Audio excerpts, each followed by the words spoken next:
Hello and welcome from a very beautiful sunny Barcelona here in Spain, and we're here on day 3 of the 2016 Furusiyya FEI Nations Cup final, and wow, what a couple of days we've had already. Well, this program this morning that's coming to you live, starting the first horse will be in the arena in about 10 minutes time, was unscheduled for this Sunday morning. We were all expecting to be on airplanes going home, but the weather in Spain changed all that. 2 nights ago, we experienced the most unbelievable storms, 2 hours of lightning storms here. And so the 10 teams that finished in the bottom 10 on the qualifier on Thursday night couldn't jump for the Longines Challenge Cup. It had to be postponed until today. However, what wasn't postponed was the final. Those are the 8 teams on your screens that we'll talk about later that will be in the Challenge Cup. But we must talk about last night's final, which was absolutely unbelievable. A very historic occasion. 8 teams came forward. There was a jump-off between Germany and Great Britain. And the crowds here had the fantastic pleasure of seeing Olympic champion Nick Skelton with his wonderful big star go into the jump-off against Marcus Enning for Germany. And Marcus Enning managed to get on top of the podium with the German team by going 1.7 seconds faster than Nick Skelton. Emotional scenes as well here in Barcelona because it was the legendary German rider Ludger Beerbaum who bowed out of national team competitions. He still will be riding as an individual, but Ludger Beerbaum rode Casello here last night, another copybook master plan round, and was able to walk away for the last time with a gold medal representing Germany. So very emotional scenes here and a fabulous atmosphere. But today it's all about the Longines Challenge Cup. And the Longines Challenge Cup, the 10 teams, as I say, will be in here to compete over Santiago Varela's course here. And Santiago Varela, who's been building the tracks here all week, his reputation is right out of the top drawer amongst the riders. The riders have huge respect for Santi's courses, and he has produced just the most electrifying competition. I was talking to him about 20 minutes ago. He asked me what I thought of this course. He never stops getting nervous about what may happen, will unfold. But we're in for a treat if we've got a similar style competition to what he's been able to produce over the last 3 days here in Barcelona. Austria will be the first team to come out. And there they are, right on cue. All these teams who competed on the first night of competition, first afternoon of competition 2 days ago. And then these riders have not ridden those horses since then.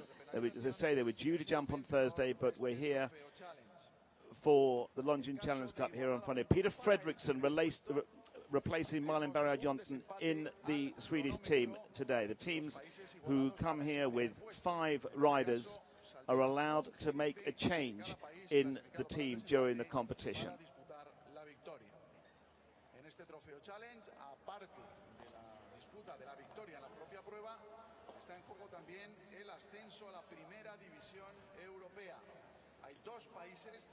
We'll go through the course shortly once we have been through the teams. Joanne Allen, of course, chef de keep for the Egyptian team. 18 nations qualified to get here from 45 qualifiers around the world. In this competition, the Furusiyya FEI Nations Cup is the most important and most prestigious team competition in the world. 107th year of the FEI Nations Cup competitions, the 4th year that we've had the fortunate support from the Saudi Equestrian Fund under the banner of Furusiyya, who produced this, not just a wonderful series, but this absolutely amazing final here. And Barcelona, it was announced yesterday, will be hosting the 5th final next year. Our host, Spain, chef de keep Marco Fuster, it's great for him to be here. He's got Sergio Alvaro Moya, Spain's #1 rider, coming in last. Margot Fuster, who grew up in Barcelona as a child, and this club was very much his home playground when he was a child. Bit of a surprise a couple of days ago in the qualifier. The Olympic champions, the French team, that you can see on your screens now, we'll go through them later. They basically bombed. They didn't make it into the top 8 who jumped last night. That's the water fence, 4 meters wide. Qatar, who just missed the cut, getting into the top 8 and expecting big performances from them today. One round competition. There will be a jump off if 2 of the teams finish on level scores, as we saw last night in the grand final where Germany and Great Britain jumped off together. So that will happen here today, but only if there are 2 teams an equality of points for first position. Santiago Varela, brilliant course designer, as I say, produced some superb competitions this week. Let's have a look at Santi's course for the Longines Challenge Cup. Start with an upright, fairly straightforward, 1.50 m, then a swoop right-handed. The swoops, of course, very much part of Santiago's trademark. An Oxer at 150, 3 by 150. Similar Oxer, slightly wider, then 4 strides down to a very gappy 1.60 m upright over a Liverpool, over a water jump. Just 3 poles covering that 160. Then a 360 turn right to another Oxer at fence 5. Then we swoop right-handed to the treble combination. Triple bar, 2 strides to an upright. That looks like being complicated, that middle part of the combination. Then 5 long strides out to a plank. It doesn't show as a plank on the screens, but that's a plank of 1.60 m. Swoop round left-handed to another maximum height upright, the Coca-Cola fence at 160, down to the 4-meter water.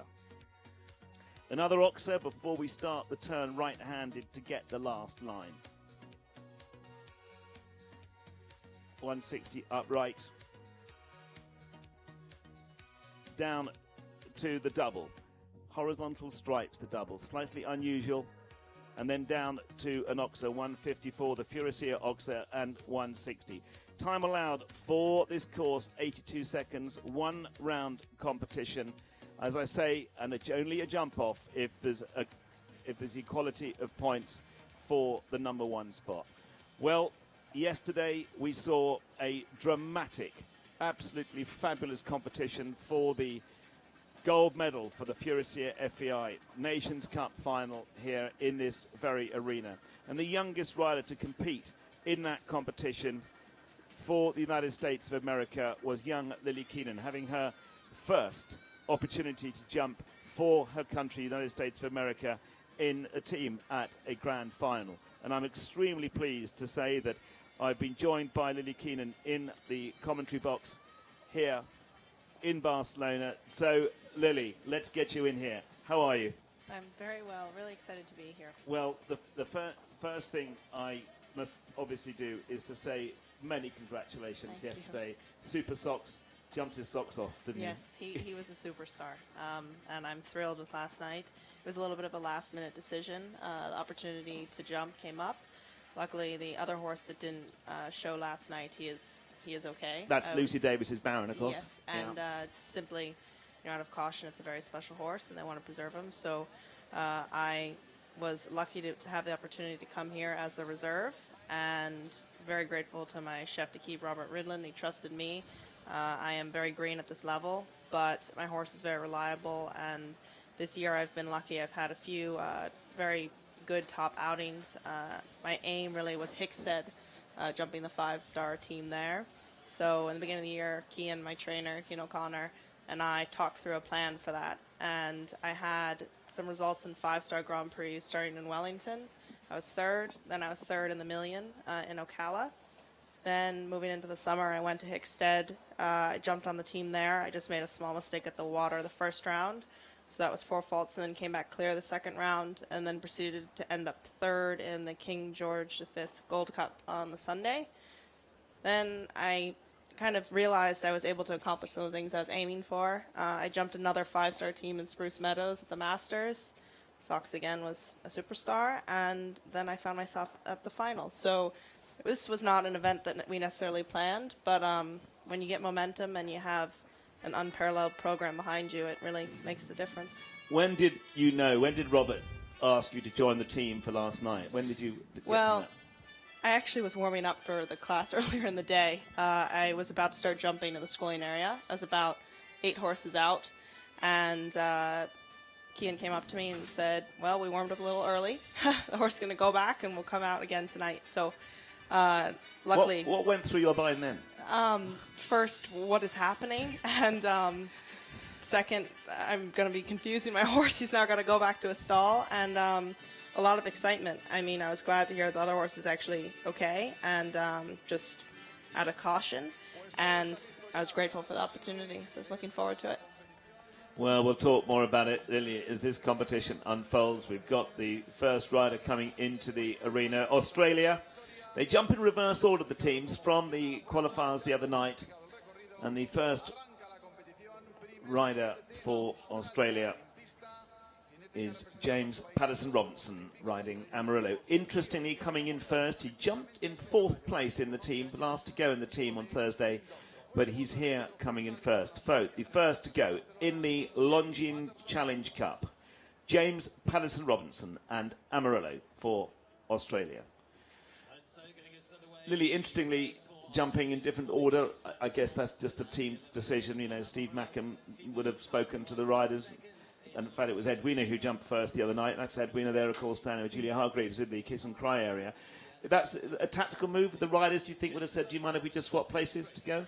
I would say it was probably a discussion. Like any good team, it's a team effort, and it takes a group working together. It's unique at this final that in the Cup you can change not only your riders if you have a reserve, but you can also change the order. And horses come out differently every day, just like humans, and maybe they felt that this would give them an advantage going into the second round.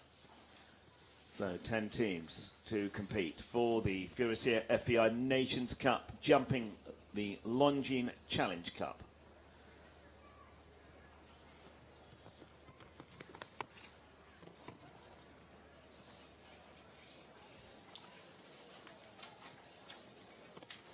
Disappointing round for James Patterson on Thursday, had 20 faults.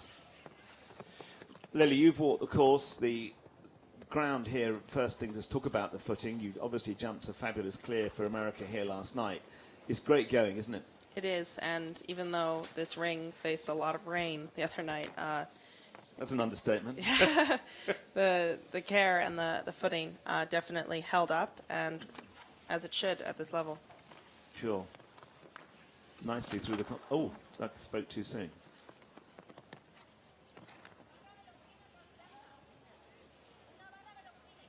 I would expect the time to be a bit of a issue for this course today, and I think the opportunity to go inside some of the barriers or around the turns, you know, when there's loops. In Santi's courses, he loves those rollbacks, but they can really throw you off your rhythm. Time allowed 82 seconds.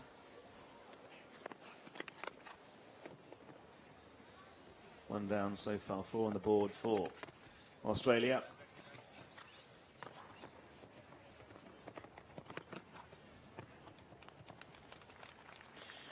Well, Lily, you're absolutely right. If the first time is to go, because that one down and one time penalty for James Patterson-Robinson, 5 faults and all for James Patterson-Robinson and Amarillo.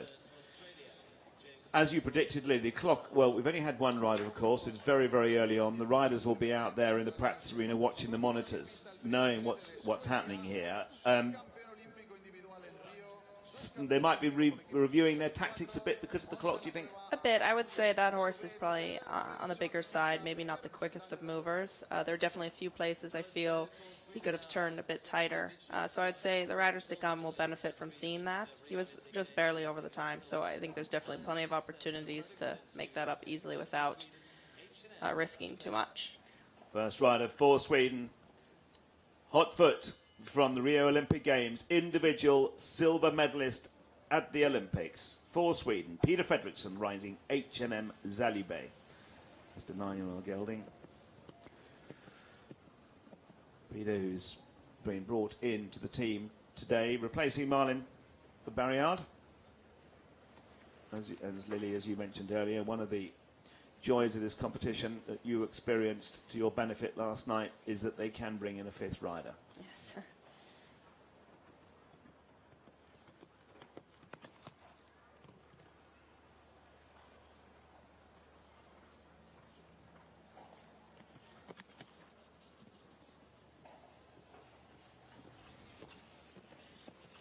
Now this next, well, you got too close to that. This next fence, that there is a 1.60 meter. I thought that might cause a few problems, but you didn't think so. That I wasn't quite as worried about that. I think some of the parts of the course that appear like they're somewhat straightforward often are what are the most difficult. They're taken for granted. Just as jump number 3 there, that Oxer. You called that one. You felt the B there would be difficult. Definitely is coming in off of a triple bar, and the horses are then often surprised by how much they still have left to jump.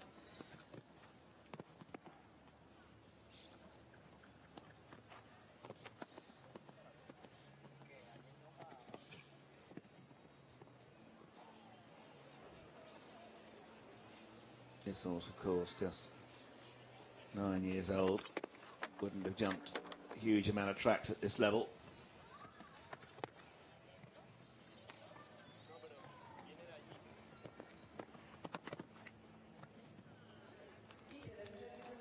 Well, just 2.2 of a second inside the time allowed. But 16 faults on the board for the Olympic silver medalist Peter Fredriksson and HMN Zalibet for Sweden.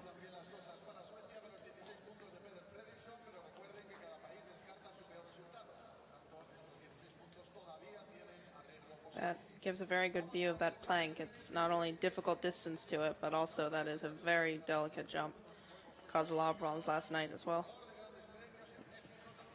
Of course, last night you were jumping under lights, which is different to today. Well, let me just quickly introduce Nicolas, so the first of the quartet for Mexico.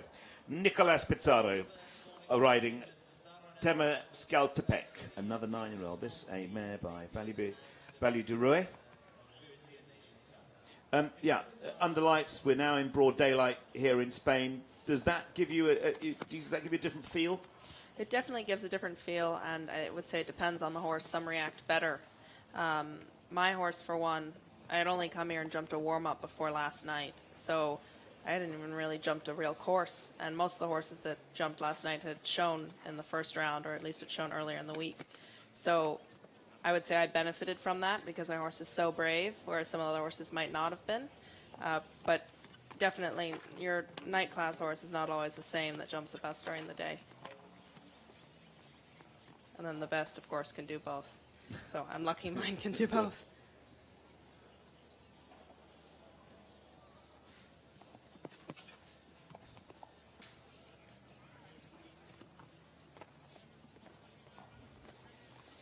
Nicolas Pizarro, he also change of order, 4th team Mexico. He jumped last the other night. He had 16 faults.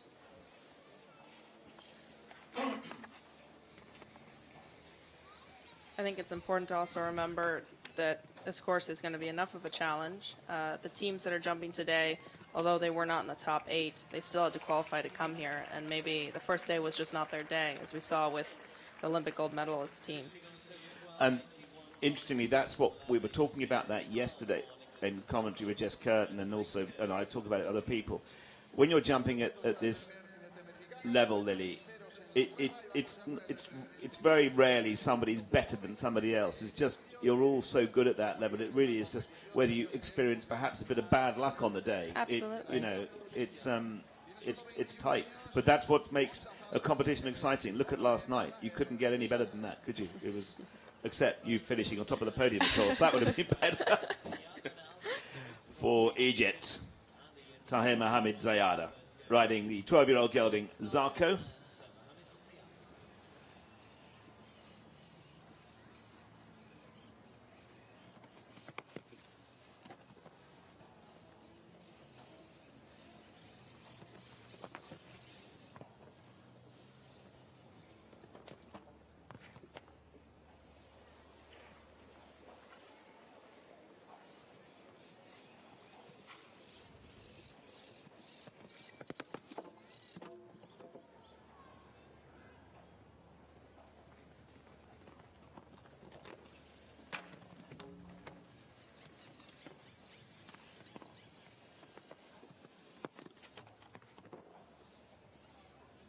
One thing I'd for sure say at this level, as I'm watching him take a wide turn there, the time allowed being tight can definitely pose a challenge in that it's often difficult to get within it because it affects your plan. But, you know, when you have a very well thought out plan, as I felt I did last night, the momentum actually helps you. So often, you know, it's tempting to take a break and a turn and regroup, and often you do have to do that. But momentum, these jumps are big, and momentum is your friend. So I think that's something to keep in mind when you're trying to jump a track like this. The jumps they're awfully wide. 4 down. The 5 down, one-time penalty, 21 faults for rider number 1 for Egypt, Taya Mohamed Ziyada and Zarko. If you've walked the course, and it may not be completely obvious that the time might be tight. I mean, it obviously was for you. You spotted that today. I guess that can unnerve you if you see a few horses go, half of them go outside the time. You then your brain starts saying, "Hang on, I need to rethink the way I'm going to ride this." I think for sure, knowing that a few riders before you have time faults, it can affect your plan. But in fact, you have to keep in mind the horses that you're watching may be similar or may be dissimilar from your horse. I know for me last night, the plan that I walked, we then adjusted slightly. I was lucky to have gone third in my order, so I was able to do that, a third of my rotation. Now for Columba, Roberto Tarantifur riding Brilliant Durouet. Now, Lily, I happen to know that you've ridden this, I think, haven't you? Yes, I showed this horse once a few years ago. I think I was about 16 when I did, so I was about three years ago now. It's a cool horse, and Roberto's done a beautiful job with him and bringing him up to this level and giving him a lot of confidence. 11-year-old gelding, another horse by Value Durouet. He's a flashy horse. Every time he goes in the ring, he definitely attracts attention, but I have to credit Roberto.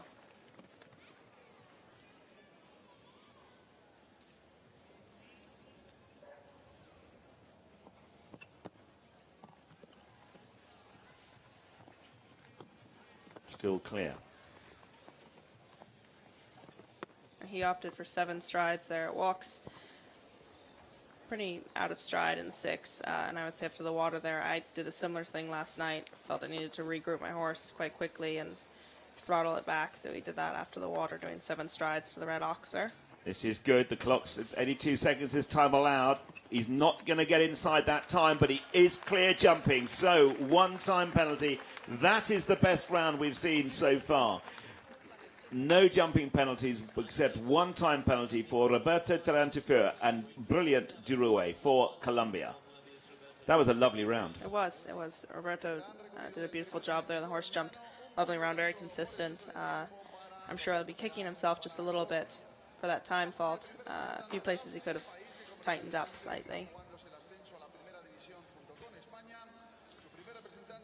5 horses gone, and 3 of them have had time penalties. Now for Austria, Gerfried Puck and Beyonder. One of the other competitions that's taking place today within the Longines Challenge Cup is the competition between Spain and Austria, because those two teams are vying for promotion into Division 1 of the Longines the Furusiyya FEI Nations Cup next year. Whichever team finishes, it's irrespective of where they finish within the 10, but either team finishes ahead of the other, Austria or Spain, that team gets promoted into Division 1 next season. So, we know, whilst there's a tough competition going on out there with the 10 teams, that particular rivalry of Spain and Austria, that's very, very key to them. It must be really weighing on all their shoulders. It's a big responsibility feeling. You not only have to compete today, but you're also competing for promotion.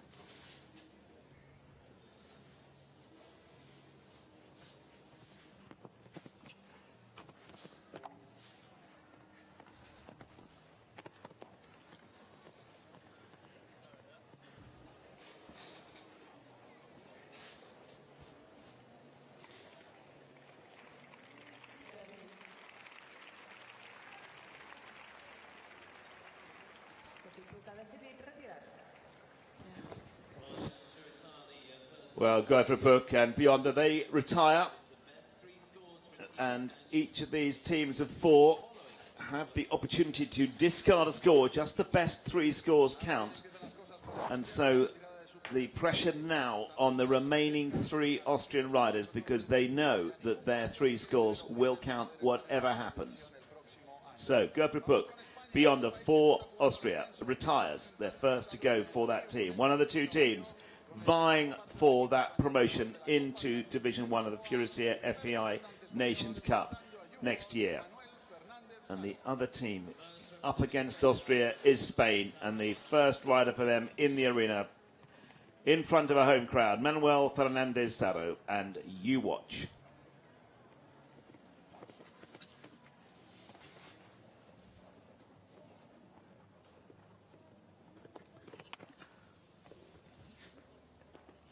Formerly a rider for Paul Schockermander's stable.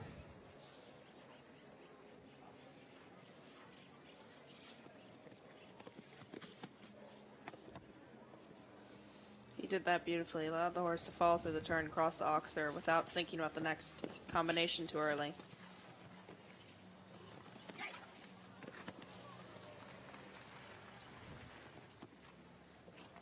And he opted for the ad there down to the plank. He did 6 strides. I would have said 5 all day, but he probably felt he could balance the horse better, and actually he did it beautifully.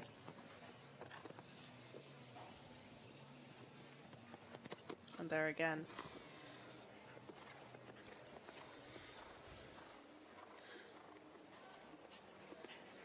I'd say with the ads, he needs to be thinking about the time allowed now, headed down this last line. He's not going to make the time allowed, the 82 seconds, that's for sure. The last part of the double down. So that's 4, plus the time penalty. That's 5 for Spain. So Manuel Fernandez Sarro and You Watch for Spain. 5 penalties for them. In terms of the competition between Spain and Austria, of course, Austria having had their first rider retire. That was disappointing, that last line, because that round until then was looking very, very good indeed, wasn't it? Very good. And he started out with a lot of confidence. And I would say in the beginning, maybe a little worried about the time. I was a little worried for him. But he made a plan for his horse that was unique. I don't think we've seen anyone else do those stride combinations. But that's what's so fantastic about Santi's courses is you don't need a particular kind of horse to execute it correctly. You can really choose options and find a way that suits your horse best. Former world number 1, reigning team Olympic champions France, first of their quartet of Olympic champions, Kevin Stout, riding the 15-year-old gelding Rivière de Hertpiece. And we weren't expecting to see this team competing in the Longines Challenge Cup. Disappointing evening for them the other night, obviously, Lily. Of course, but you know, that's why show jumping is a sport. Every day is different, and you know, you can go from top of the world, literally, to having an event that maybe wasn't on you or your team's day, but that doesn't discredit these riders or these horses. They've accomplished so much. And a great privilege for the crowds here to see the Olympic team gold medalists performing.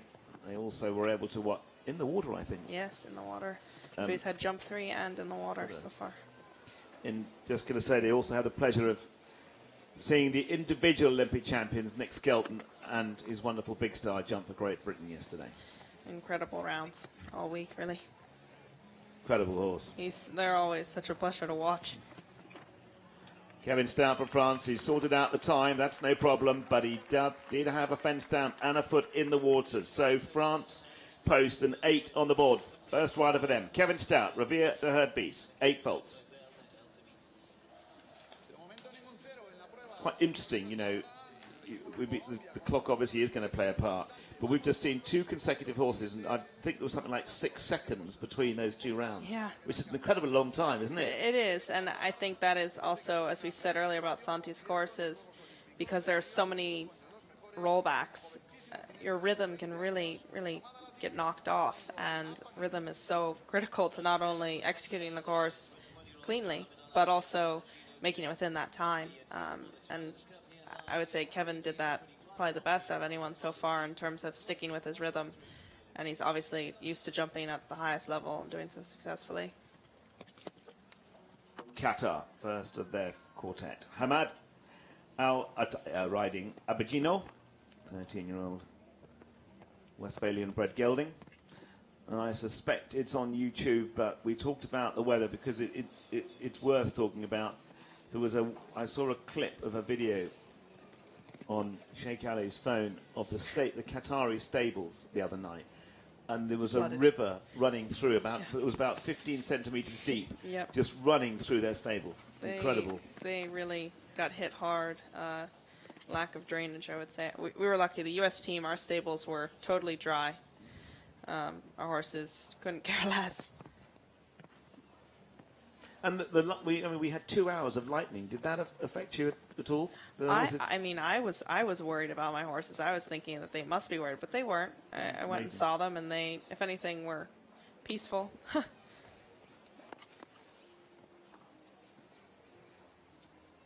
8 faults so far, 2 down for Qatar. Beautiful through the last line, just inside, by second inside the time, but 2 fences down, 8 faults for Hamid Al Attaya and Apagino for Qatar.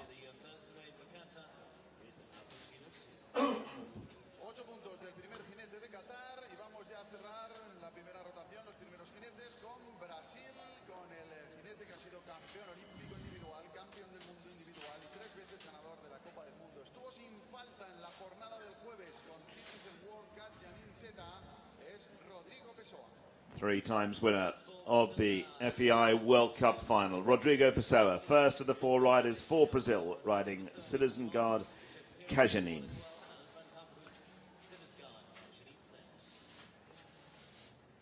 Individual 2004 Olympic gold medalist with his wonderful Balibé de Roe, the horse on which he took those 3 indoor titles for the FEI World Cup.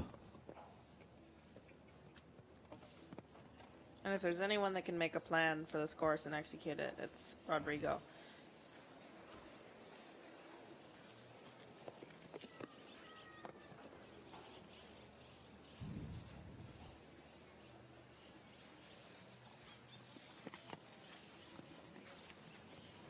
He jumped here.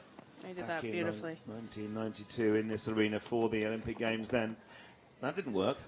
It didn't, and actually the triple combination worked out so well for him. I think maybe it was just slightly ahead of where he wanted to be on the way to that plank. It's deceiving how difficult that is to jump clear.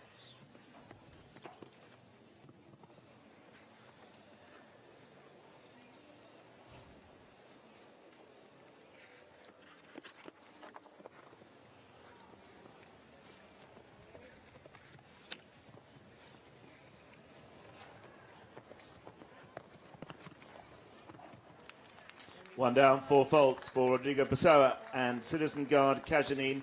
Something tells me, Lily, that if he jumped that line again, that combination of the plank, he wouldn't have that plank down. I would have to agree with you. He would make sure of that. 1 down there, but he still had a great round. The first rider from each of the 10 teams in the Longines Challenge Cup have all gone. We haven't got a completely clear round yet. We have had clear jumping, but 1-time penalty. That was for Colombia, Roberto Tarantifer. That's the best result so far.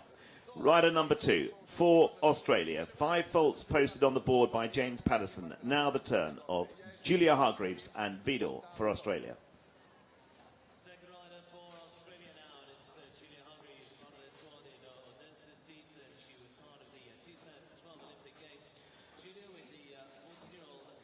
Julia, who represented Australia in London at the Olympic Games.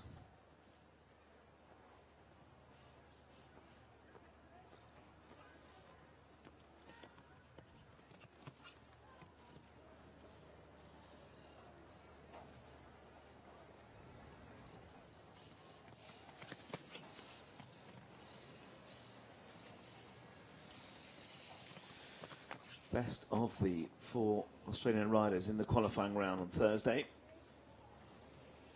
One down on a time penalty on that occasion.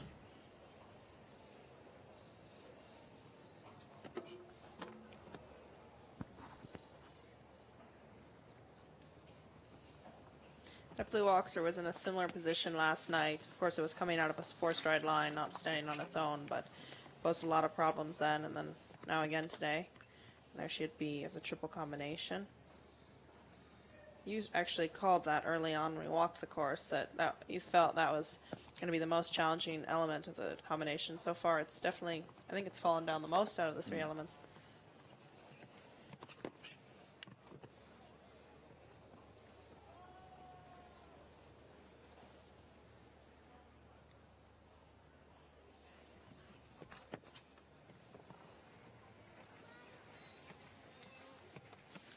Oh!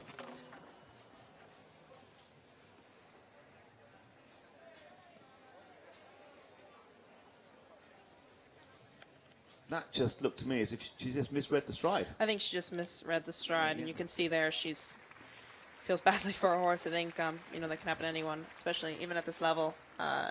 It's a little bit of an awkward bend. You come off of quite a tight rollback, and then you're headed towards the wall into a combination. I think she just misjudged exactly where she was.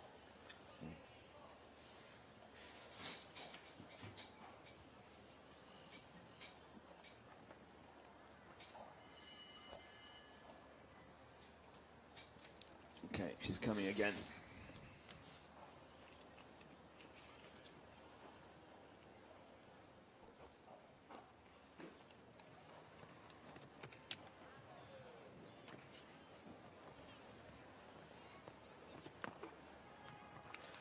Well, of course, an accumulation of time penalties on top of the fence down, so 15 faults in all for Julia Hargreaves and Vidal for Australia. So 5 from James Patterson Robinson, 15 from Julia Hargreaves, Evie Buller and Edwina Tops Alexander to come for Australia.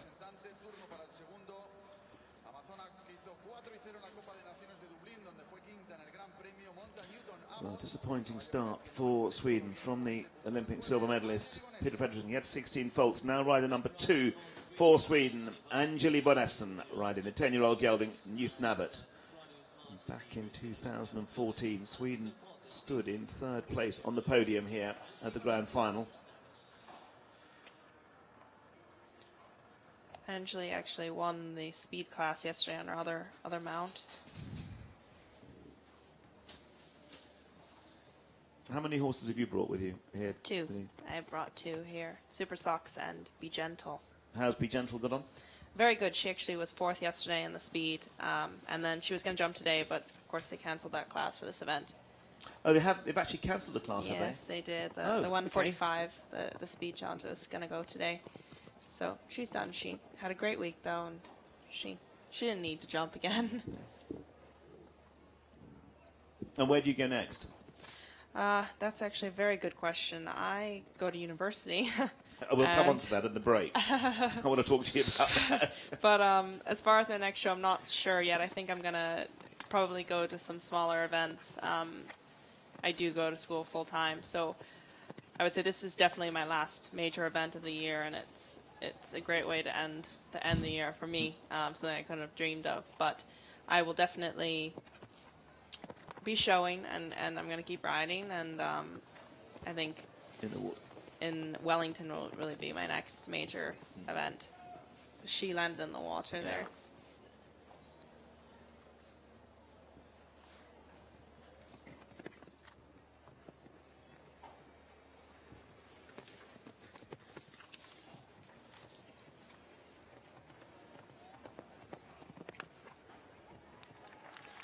Clips over the time allowed, so 1 down, 5 faults.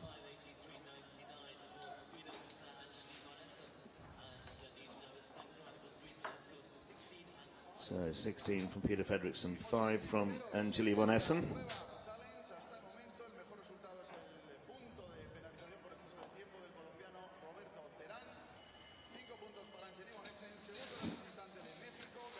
And the reason that score's crossed out is because the best 3 scores count.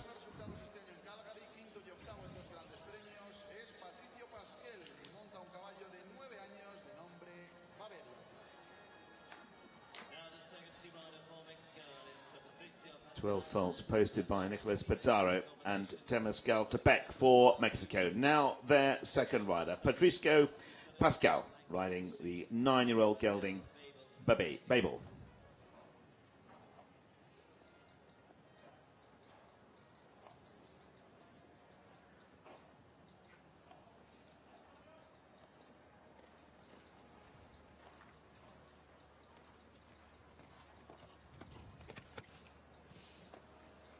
Actually, the Mexican chef de keep, Norman Del Joyo, was here. He won his Olympic medal in Barcelona in, I believe, 1992. Yeah, 1992. And funnily enough, it rained. I wasn't here, but people tell me it rained like it rained the other night. Wow. Just before the final.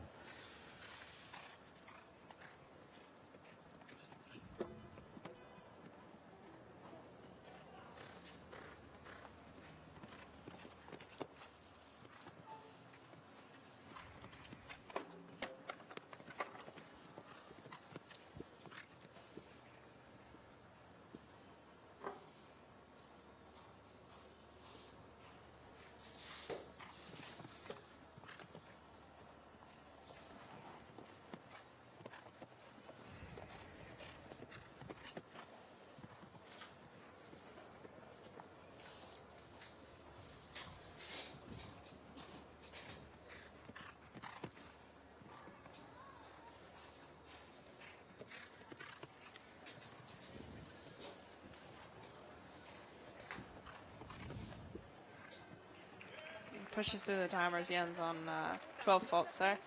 Matches the score of Nicolas Pizarro, so 2 12s on the board for Mexico from their first 2 riders.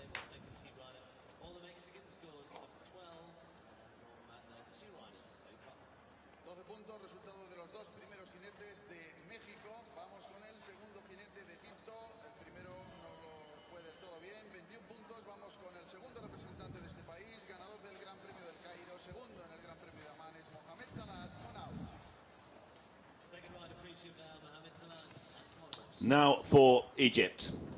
Rider number 2, Mohamed Talat, riding the 14-year-old stallion Connaught.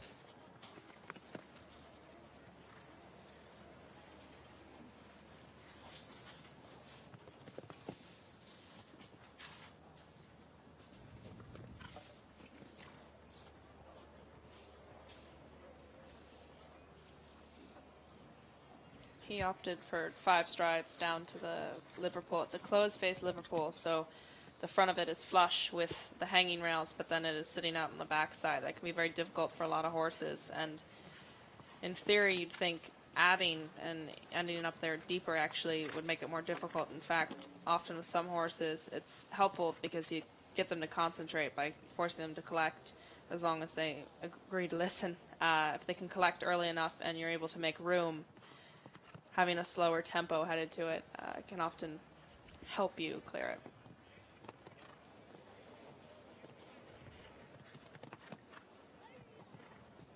So he's working on 1 down as he rolls back to the final line. Taking quite a wide turn there. I think for sure we're going to be seeing some time faults at this round.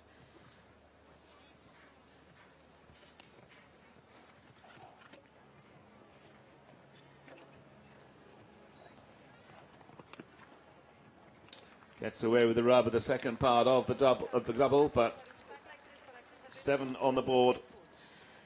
Faults with that time. So Mohamed Talat and Connaught for Egypt post 7 penalties. 21 penalties from Mohamed Tahir Saida. Con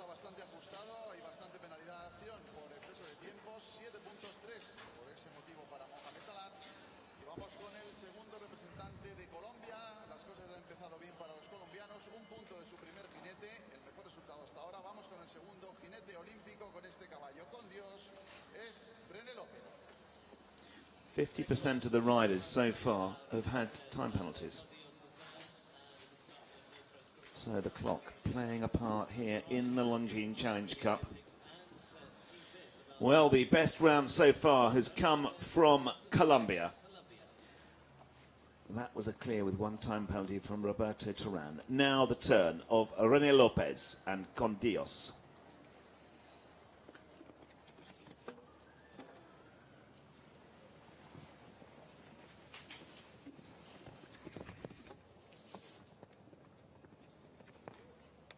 It's quite long there, but he clears in 4 strides.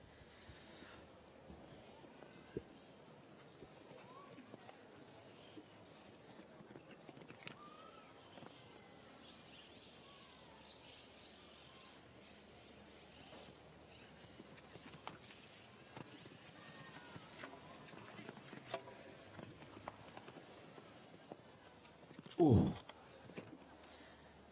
He was going to struggle to jump back. Yeah, I think that might have been a last-minute decision to add there.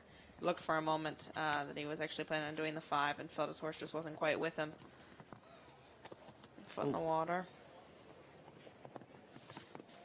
And having, you know, an S-line like that, even just over normal obstacles, is difficult enough. But having the water as the middle element, you not only have to judge it properly and make sure that you get across, you then have to be organized in landing, and that's why we're at this level. So he also has a time fault there and the 3 down, so that's 13 faults.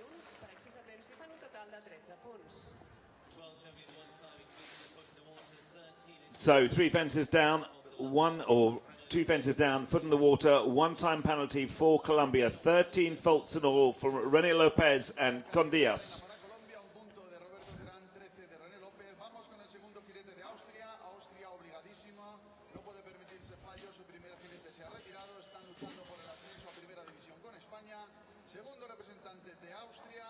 Pressure on Austria.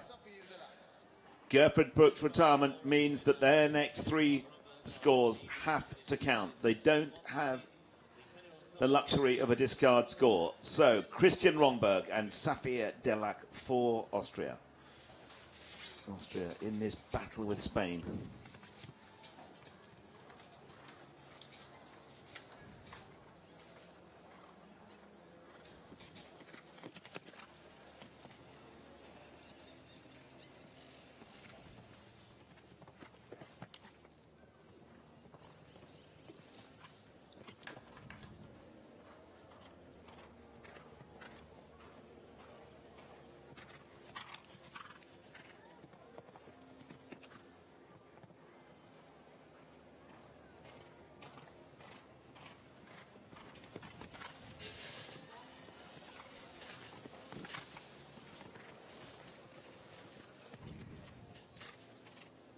He's lost his stirrup, actually. This could be... Oh, no, he's got it back now.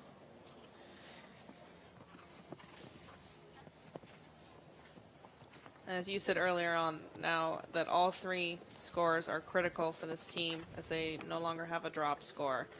That's an added pressure on top of the fact that they're trying to do well in today's competition and win the spot of a promotion to Division 1. It's a lot of layers. Still clear though. Oh, spoke too soon. But one of the better rounds that we have seen. Just that one down, 4 faults for Christian Romberg and Safir Delac for Austria.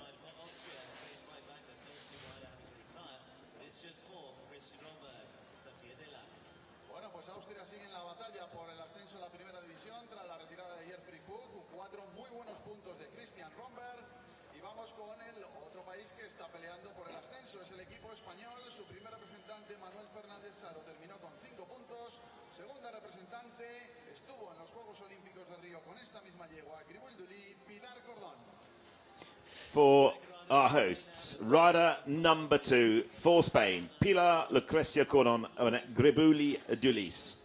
10-year-old mare. Belgian warm blood.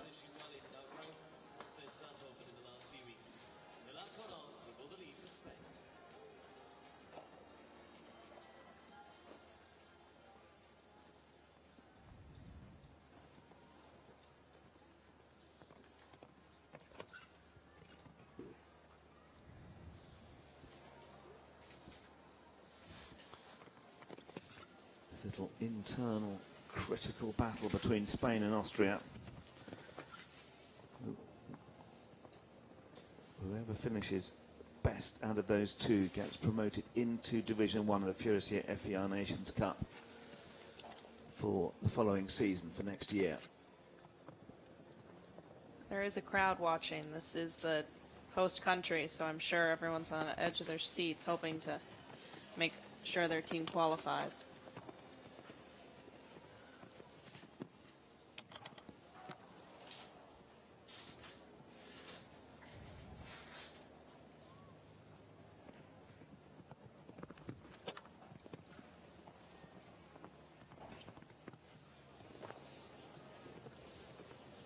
Five faults from Manuel Fernandez Sarro, their first rider. Now 8 for Pilar Corden. Make that 12.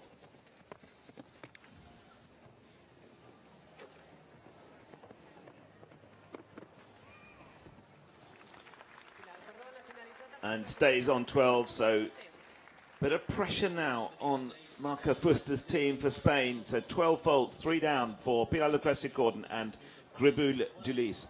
The last double, the penultimate fence here in this course, Lily, it's got horizontal stripes. I know, you know, there are a few fences around like that. Do you think horses look at that differently?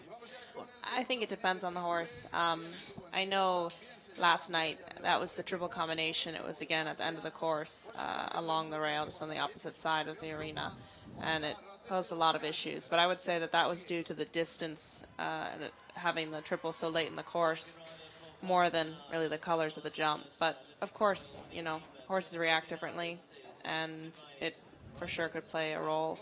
Looking at those rails can be deceiving because they're so unique. For France, one of the Olympic team champions, Philippe Rosier, riding Rahudep de Toscane. 8 faults posted by former world number 1 Kevin Stout. That was their first rider.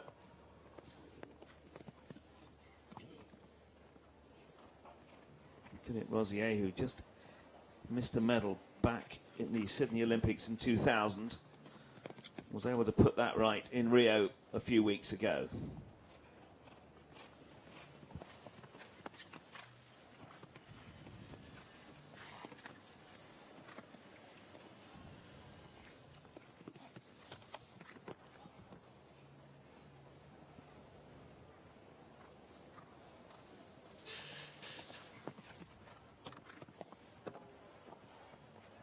It sounded as if it went, didn't it? Yep. It did, yeah.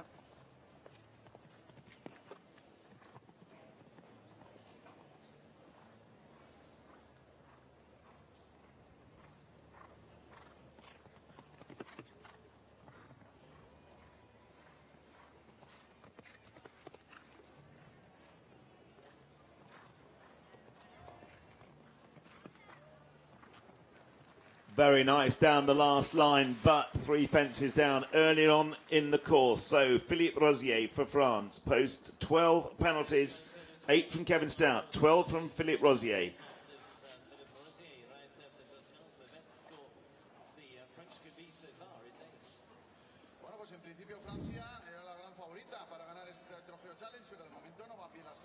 As we said, that team was probably a favorite coming off the Olympics, but you know, maybe just late in the year, those horses did a lot of jumping, and they don't appear to be quite on the same form as they were a month ago. But maybe they will be able to pull it together with the final 2 riders.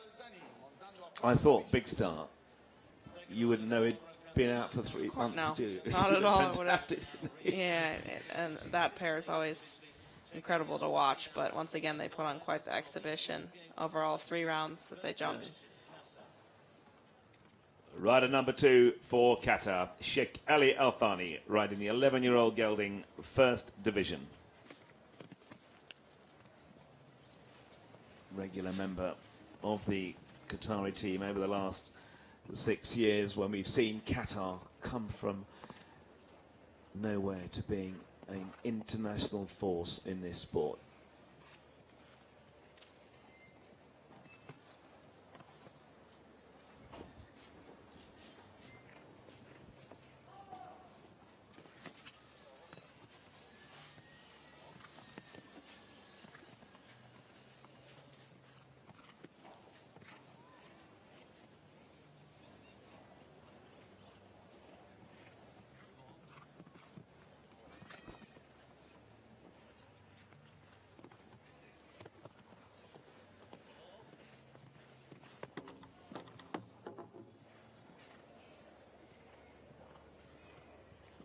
8 from Hamid Alataya.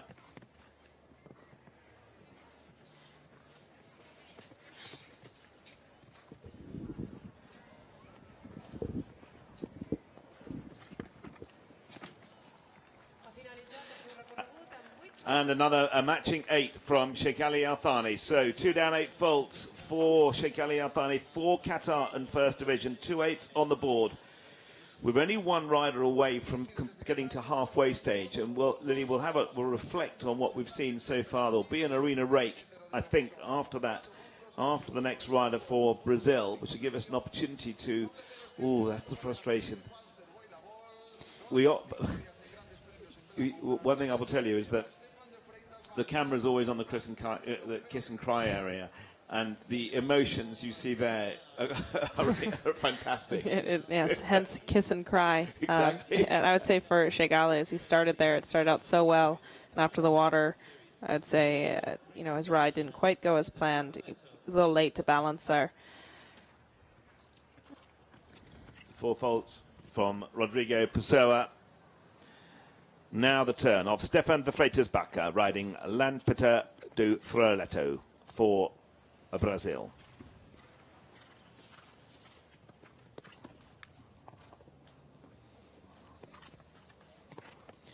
In the team that finished 5th in Rio.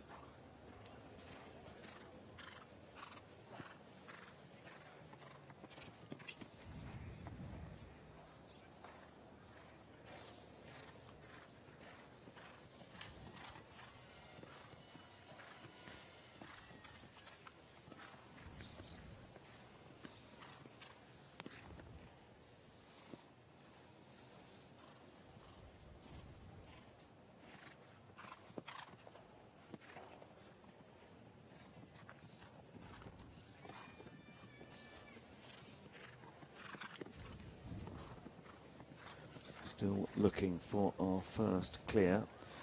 We have had a clear jumping with 1 time penalty from Colombia, but yet to find our first complete clear round with inside that time, and it's not going to oh, well, can you believe it? Oh, God. Oh, my word. Lily, that round was absolutely fantastic. It really up until was. Then. It really was, and it's not over until it's over. I'd say misjudged going to the bending line, did not get the stride exactly that he had wanted there, and a miscommunication that ended in tragedy for them. Well, that was extraordinary, because there's absolutely no question we were seeing our first complete clear there. That was a beautiful round until the penultimate fence, the second part of the double. I think we're going to see this now.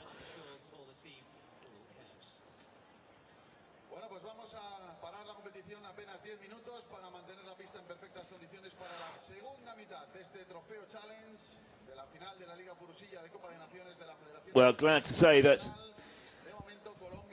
horse and rider, I can actually see them walking out of the arena, so unscathed, except massive frustration, Lily. That was a terrible shame for Brazil. So Stefan de Freitas-Baca, Lampeter de Furleto, they get eliminated, as is standard practice. If you part company with your horse, that's the rules. So disappointing, so good until the second to last fence. Well, though, that shows you that we still, after 20 of the 40 riders, 10 teams, 4 riders in each, we have not had a clear round. But the best round so far is Colombia, that clear with 1 time penalty set by Roberto Terrangefer and the brilliant Durouet, which of course is the one horse in this competition that my co-commentator Lily Keenan has actually sat on. I can't take credit for him jumping clear today, Paul. So we've got a few minutes. Now, one of the things that you have said in commentary, Lily, and once again, thank you very much for joining us on FEI TV. Thank you. You're 19 years old, 20 in a couple of weeks' time, 4th of October. Yes. Your words just earlier were, I'm actually I'm a full-time student. You were at Harvard, of course.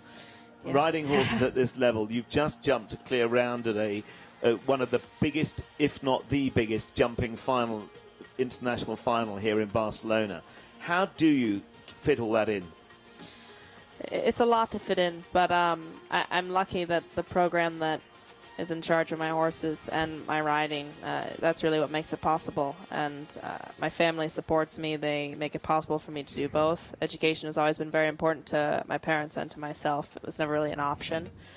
And I think that will benefit me in maybe 10 years. Of course, right now it's difficult to do both.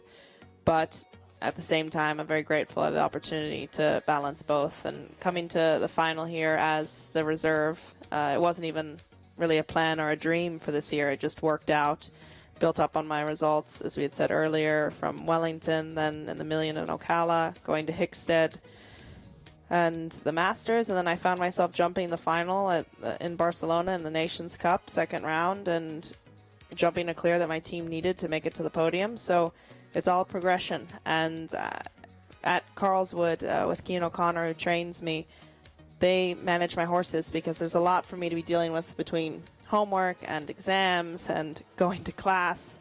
So I can't be worrying about, the blacksmith or the feed or the clipping, and every single detail is so planned out. So, of course, I like to know about all of it, but I don't have to worry about it. It's all taken care of. My horses are worked in every day and managed to the nine. So when I come to a competition such as here, I'm not worried about anything. I just have to get back in the groove, get back up to speed riding again, try to make up for lost time having not practiced. And I was lucky here that was possible. And an Olympic bronze medalist, Cian O'Connor, you say he's your trainer, and of course, Cian was here this weekend to support you. He's had to go. He's had to go now, and he's the man who's basically having the horses ready for you to be able to come out of college and something unique about Cian's program. Yes, he's the man at the head of it all, but he has a huge team behind him. It's not just him. Michael Kelly and Ross Mulholland both have jumped at a top level, and they are integral parts. Never mind the huge staff, the grooms, blacksmith, vet, everyone. It takes a village, and they have a real village that makes it possible. So Cian, of course, having the results that he's had and being able to walk a course like last night with him just gives you complete confidence. I really believe everything that he tells me when it comes to the strides and the best choice for my horse. I think over the past year we've made some incredible progress, and I've grown with my horse. And to have an event like that, an opportunity to rise to the occasion, it's critical that the team behind you is of that quality. And I have to give all the credit to them, really. It's more than just those moments in the ring. It's a preparation. And yes, I go to school full time, and I don't get to practice that much. So coming to an event like this, you have to put that in perspective. Most of these riders, they ride every day for a living, and they live and breathe it. And of course, I'd love to do that at the moment. I can't, so I'm lucky to be able to rely on a team like Carlswood. Well, I think you're being very modest, because the pure fact that you're not able to do it as often as the others, to come out and perform like you did under pressure last night was absolutely superb. Thank you. Just tell me, did your parents ride? Do you come from an equestrian family? Actually, my mother rode as a junior. She stopped when she was about 18, and it was very important to her. So coming to an event like this, to watch her daughter, I think, is very exciting. She loves the sport. My father didn't ride, but he's grown to love horses because of myself and my mom. We haven't really given him a choice. So they both were here to watch me last night, which just added to the thrill. They were here, were they? Yes, they were. Yeah. And I think your grandmother might be watching. She was listening to you today. I definitely have some family around the world that's give them a mention. Watching. Say hello to them. Yeah, both of my siblings, they're watching, and it's nice. I don't really come from a horse family, but I think I've made it a horse family. And your brother, ice hockey player? Yeah, my brother played pro hockey in Europe, and then proceeded to go back to business school. He wrote a book about his time playing hockey abroad. But did he? What's his name? Yeah, Bill Keenan. Bill Keenan. Yep, and his book, it's Odd Man Rush, so go buy your copy. Well, Bill, I hope you're listening, because you've just had a big plug there from your sister. Well, I think we may be set for the second half of this competition, and it's Lily. It's wide open. It is. We've had 2 riders from each of the 10 teams, 2 riders to come. Best 3 scores count. We're here covering the Longines Challenge Cup in Barcelona, the final day of the Furusiyya FEI Nations Cup jumping. We had the big final last night, a battle between Germany and Great Britain. Nick Skelton and Big Star, Olympic champion, jumped off against Marcus Enning, 3 times winner of the FEI World Cup and many other medals, Marcus Enning. And Marcus Enning just managed to pip Nick Skelton to go on the #1 spot for Germany on the podium. So, huge occasion last night, lots of drama, lots of sentiment and emotion, as it was Ludger Beerbum's final time as a member of teams, as a German team. He will be continuing to ride as an individual. But today, it's about the 10 teams that didn't make the top 8 in the Longines Challenge Cup. And we are halfway through that competition and still looking for our first clear. We've had a clear jumping from Colombia with 1 time penalty. About half of the 20 riders have experienced a time fault in this competition so far, so the clock definitely playing a part. And Lily, something that you alluded to earlier on in the competition is that because the clock is tight and we have, half the riders gone, have been affected by the clock, that in itself can develop some mistakes jumping, can't it? Of course it can, but I think also working with momentum, as long as you have a good plan, it actually can help you. And I would say in the second half, we're going to see an improvement on scores. Santiago does a beautiful job with these courses because they're very technical. He incorporates basically every test you could into one course. And having delicate material and using such as the white plank after a bulky triple combination. He's really testing the horses, but also the riders, the rideability, how much control they have. And I would say going into the second half now, we'll see an improvement on scores. I think we're going to see fewer time faults and fewer rails. And is that because we might have I'm not going to say more experienced riders, but that they've had an opportunity to watch the first half and to learn from what they've seen? I think it's a combination, but just glancing over the list, I think we have some very, very strong riders coming up.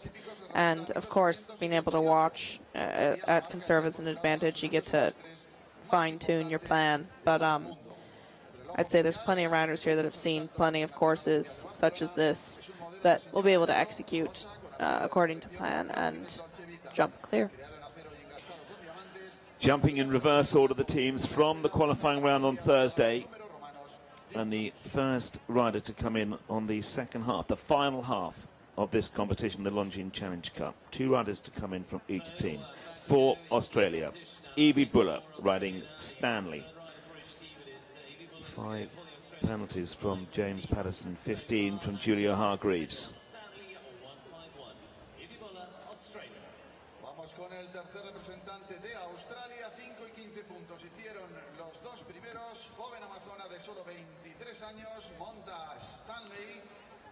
Right, we get underway. Second half of the competition. And at this moment in time, far too early to make any predictions of the placings for the Longines Challenge Cup. Evie Buller for Australia, Stanley.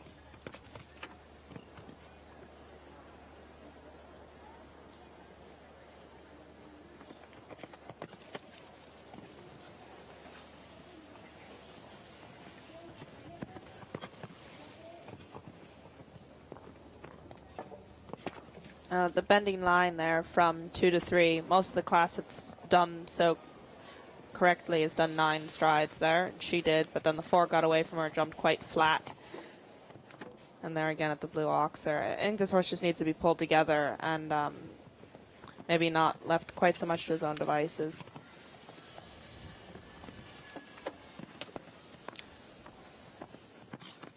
Ten-year-old Hanoverian stallion.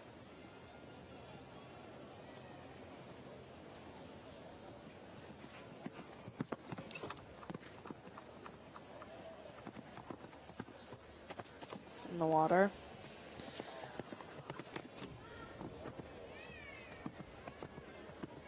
And as we said earlier, having that that water is the middle element of an S line, you really have no moment to go off plan there. We've actually seen quite a lot of horses in the water. Yeah, we have. I think quite a bit more than last night, or at least I didn't watch as many rounds last night, obviously competing, but it's caused plenty of faults today. Disappointing round for Evie Buller and Stanley for Australia. 25 faults in all. That'll be the one they'll want to discard.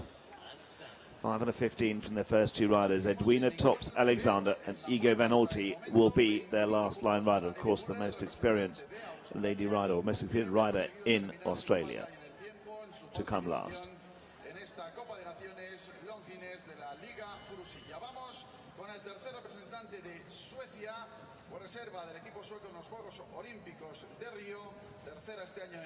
Now for Sweden, former members of the young rider teams for Sweden, now riding at the top level. Charlotte Mordecini and Romain Duthil for Sweden.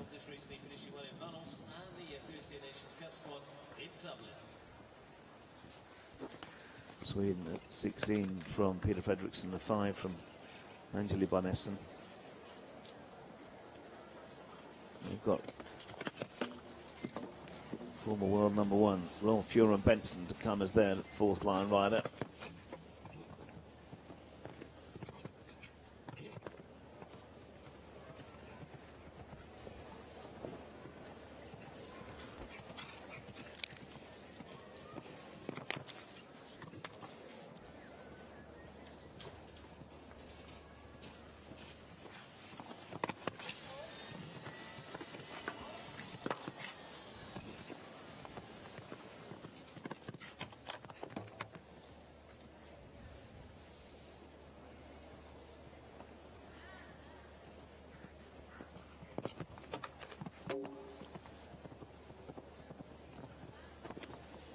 That was in the water, I'm sure.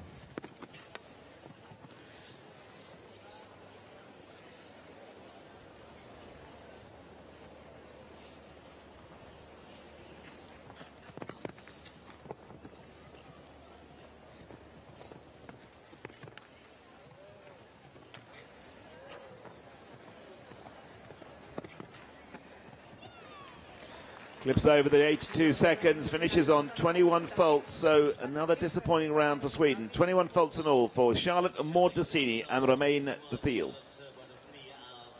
Tell me about the horses you've got. You've got Super Sox and you've got the other one you've got here. Remind me of Gentle. Have you got any others?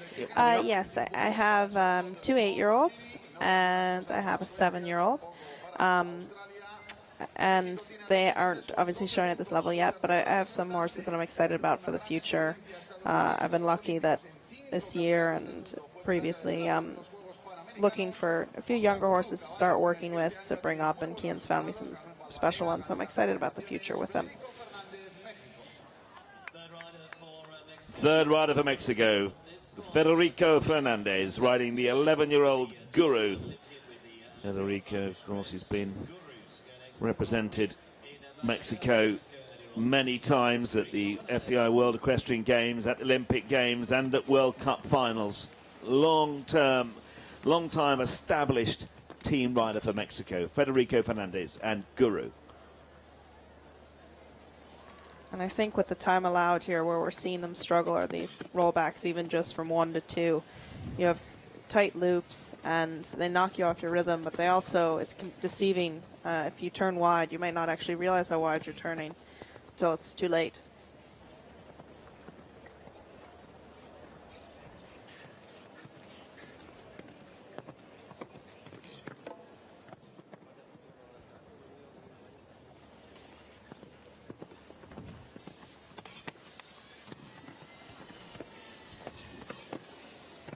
Nice camera angle. Federico did that very well. He's had a lot of success and he's showing his experience.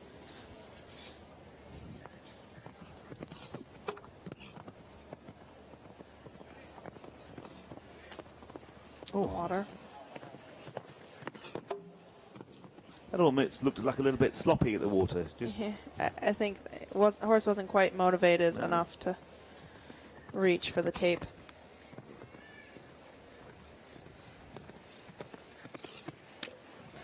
Touch is going in.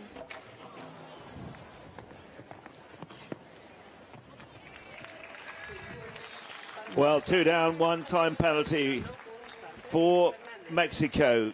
9 faults from Federico Fernandez and Guru. And I think something important to remember for the Mexican team, most of their members actually, at this stage, they're doing this more as a hobby or as fun. They also are working full time. So to be able to ride this level, I go to school and try to ride at this level, but I'm not working, and these men are. So you have to respect them for being able to balance that.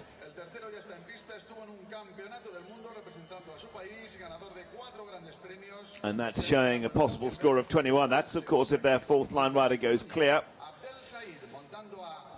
So in terms of your, let me just, actually, I'll come on to that. Let's just look at Abdul. So the third line rider for Egypt, there's a 21 faults and a 7 faults on the board already. Fourth line rider for Egypt, Abdel Said, riding the 9-year-old mare, California. And I know Abdel, and he and this horse won a Grand Prix in Naka just a few months ago. He had started to ride this horse in Florida, in Wellington, where I show in the winter, and it's been interesting. I've been able to see him develop with this horse and bring her along. He's done a beautiful job. He's gone from just getting to know her in Florida to having some incredible results over the summer, and recently he was just second in Gijón in the Grand Prix with her. So Abdel, he's a really talented rider, and he does a beautiful job bringing these horses along. How many years have you got left at Harvard? 3, including this one. I am just a sophomore. Having had such super success here this weekend, I guess it can only get harder to go back to education, can't it? Maybe I shouldn't be saying that. Well, it's nice actually to have a balance. I get to, go to school and miss riding, but have some normalcy. And then, of course, when I do this, I have a little bit of a break from school, almost a break from reality for me. But I'm lucky I get to do both.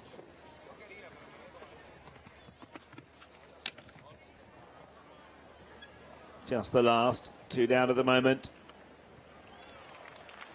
Just inside the time of 82 seconds, so that's just the 8 faults for Abdel Said and California.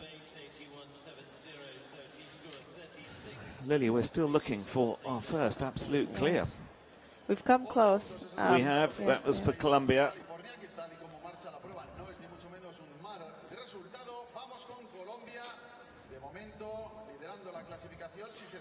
First rider for Colombia, Roberto Tarantifer, at the moment being the best round that we have seen. Clear jumping, just clipped over that 82 seconds time allowed. Now their third rider, Andre Penaloso, riding Cisco's Zidane.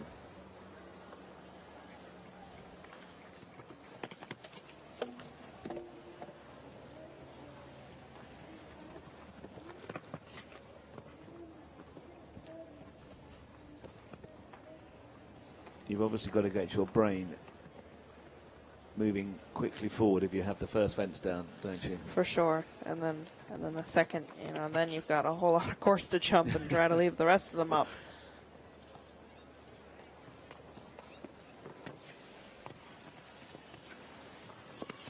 He had a good shot in there, the triple bar. Did that line very well. A triple combination, it's critical how you jump in, but especially when it's obstacles like that. You have a triple bar in, then an upright in the middle, and it's quite short, and then you have an oxer coming out. The area is just a bit too deep, flat in the water.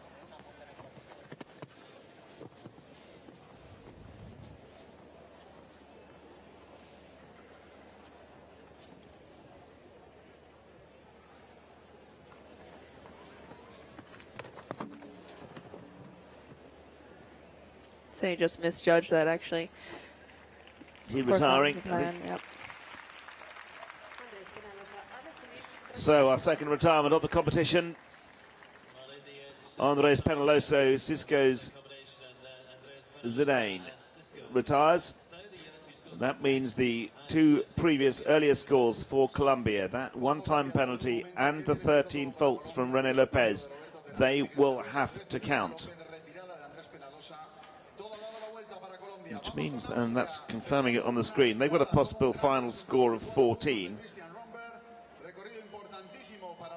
Which actually, at the moment, still a long way to go, but at the moment that's a pretty good score. But that is dependent on Carlos Enrique Lopez going clear.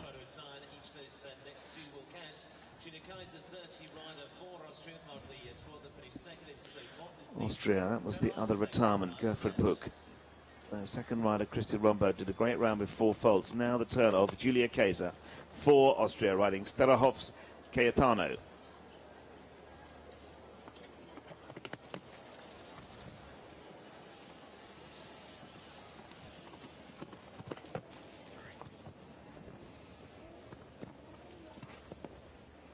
I'm just looking at the performances, Lily, from the other night. Carlos Lopez, you know, he jumped clear the other night with a one-time penalty. At the moment, Colombia are definitely one of the 3 teams who could be up there in the top 3 at the end of this, the Longines Challenge Cup.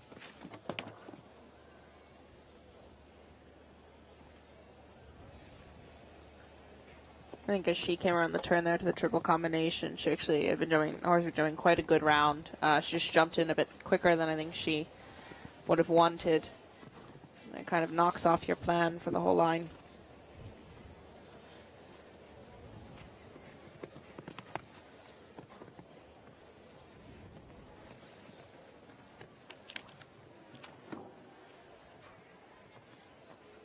And there again, you know, it's deceiving when you have a related distance into a combination, especially at this height and width. It's so critical, the speed and balance at which you jump in really can affect not only the combination but also the lines going after it. So total score at the moment for Austria, 16 faults. Max Kühne to come. And of course what I'm doing is reflecting on the match between Austria and Spain, who are battling it out for the promotion spot in the top league of the Furusiyya FEI Nations Cup for next year. So we go to Spain. They've got a 5 and a 12 on the board. Next to go, Gerardo Menendez Mieres and Casino.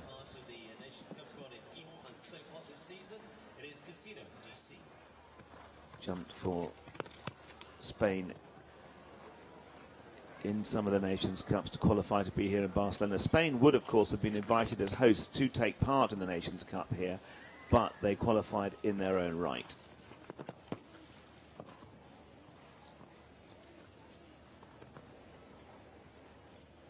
He did that well. He did the 4 strides, arrived there balancing at the correct balance. Horse able to jump that Liverpool quite well.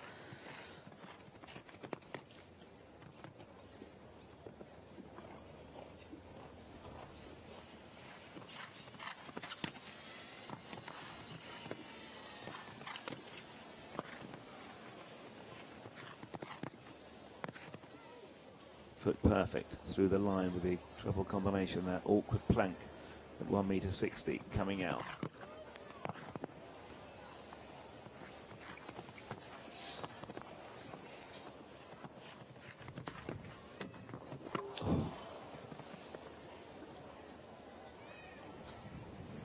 He jumped the water so well, and I think there he was still trying to move up for the distance on the last few strides and just didn't quite get there with the right balance. If he can stay on 4, though, this will put them in a very good position, which he hasn't done. The last has gone down. He's just 0.1 of a second, or in fact 0.7 of a second inside the time allowed, but 2 fences down for Spain. So this is still wide open. 8 faults, 2 down for Gerardo Menendez Mieres and Casino for Spain.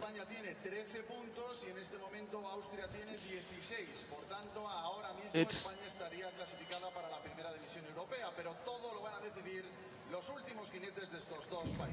still, I'm just trying to work out, Lily, it's still wide open. Up in the air. Yeah.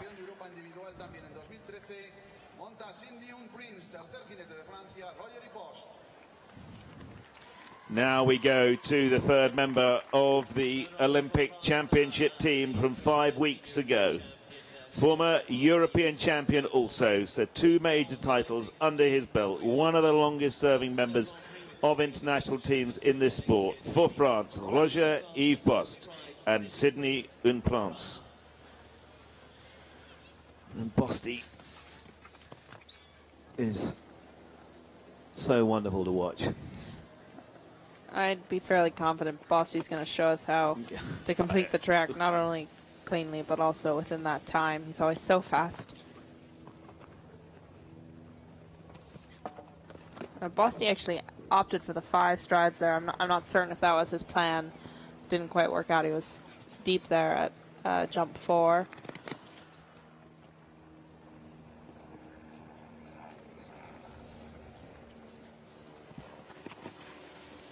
Good shot in.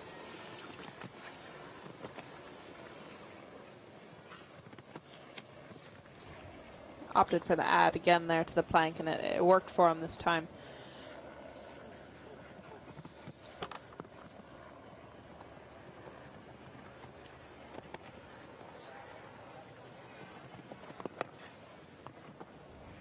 We've seen a few people do 7 there after the water, adding.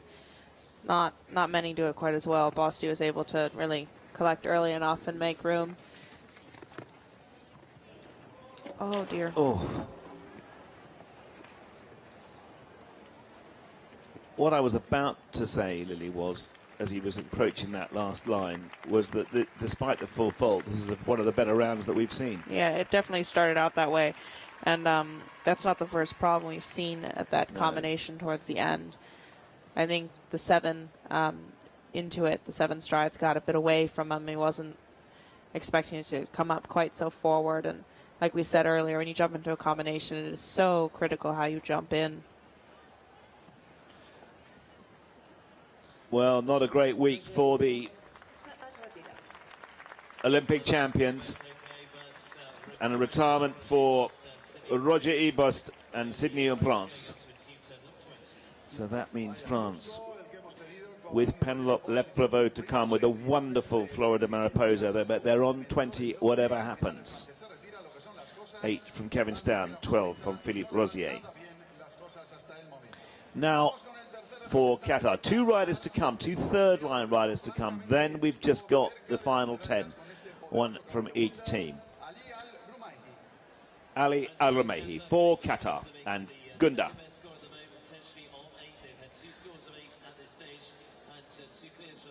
So Qatar on 2.8 is one of the better scores that we've got posted at the moment, rather ironically. I'm not sure that we were expecting that, Lily. Actually, the first time I'd ever seen this horse was watching at the Olympics, and he really caught my eye. He had a light rub at fence 1, but that might help him. 10-year-old Belgian warm blood gelding. This is a bigger horse, but as you can see as he wraps around the turn, he's definitely thinking about the time. He has scope to spare.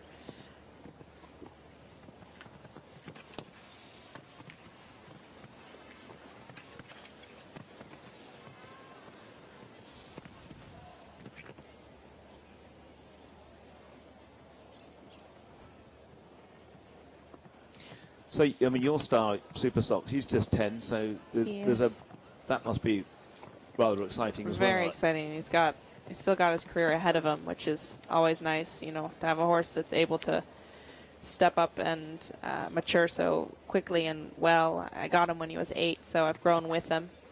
These are my first major events, but also his, so it gives you a lot of confidence as a rider, and I know him like the back of my hand. I like to feel that he does. This is a very good round indeed. Oh, would you believe it? Almost our first clear. That was off.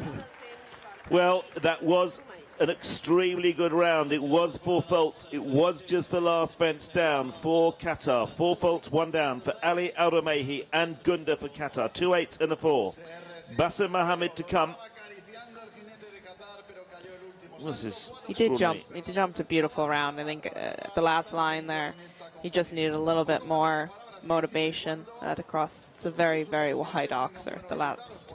Well, if Bassam Mohammed can repeat his performance from Thursday night, he was clear with just one time penalty. That will put Qatar into the hunt for a top 3 placing. So Brazil, they've had an elimination with an unfortunate parting of Stefan de Freitas and his horse Lampeter de Furlato. 4 faults Rodrigo Pessoa. So now the pressure on Yuri Mansur and Babylot for Brazil.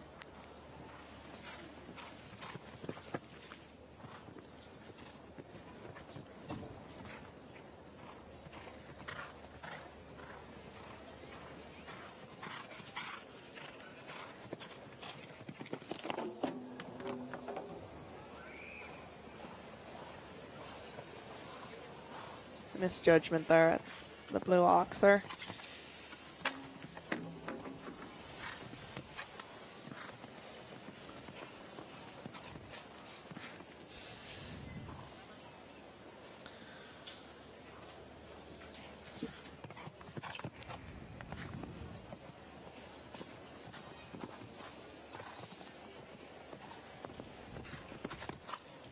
He rode that line beautifully. He was able to keep the flow all the way through. 6 strides to the water, motivate the horse to jump, reach for the tape, and then maintain composure for the oxer after. Jumped in fast there. Worked out. Over the last, and those 2 fences down for 8 faults for Yuri Mansur and Babylot, and that completes the 3rd line riders for the 10 teams in the Longines Challenge Cup here in Barcelona. Lottie Keenan, 19-year-old American superstar who jumped to clear the other night for the USA, is sitting alongside me. And did I call you Lottie? Lily, if I did, apologies for that. Lily, I'm just looking at these scores because I'm trying to work out. Normally at this stage we could make some predictions as to if so and so does this, they'll be here, like we were able to do with Laura Kraut last night. Yep. But we can't. No, we really can't today. It's everyone's game still going into the 4th riders. It looks to me, this is all dependent on the last rider, of course, but Colombia have a best possible score of 14. Austria a best possible score if Max... No, they're at 16. That's if Max Koenig goes clear. Spain a possible score of 13. It's very, very close indeed. Too close to call. For Australia, rider number 4, Edwina Tops Alexander, Igo Van Alti, the most experienced rider in the Australian team, the most experienced rider in Australia probably. And somebody we see a great deal jumping at this level in Europe.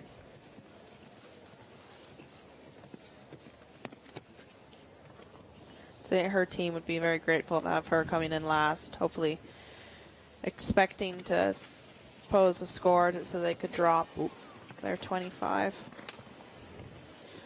They're 5 and a 15 on there, which they have to include in the final score.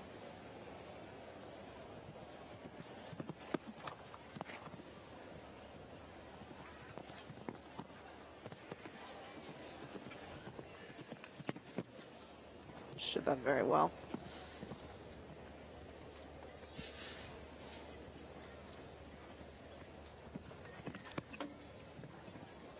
We're slightly worried about the time here.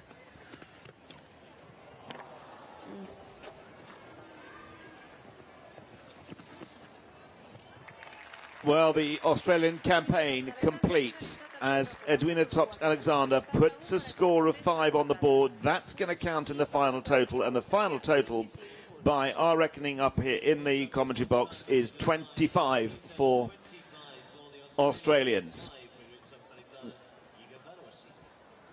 So, Australia post a score of 25 faults in the Longines Challenge Cup. That's discarding Evie Buller's 25. And coincidentally, they're left with a 5 of 15 and another. So 25 faults for Australia.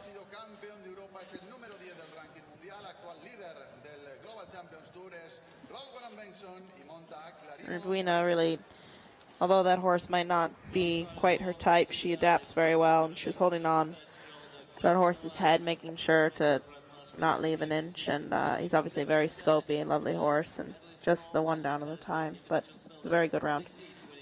For Sweden, in the world's top 10 in the Longines FEI global rankings. Olympic individual and team silver medalist amongst many other accolades in the sport. Rolf Göran Benson for Sweden and Clarimo Ask.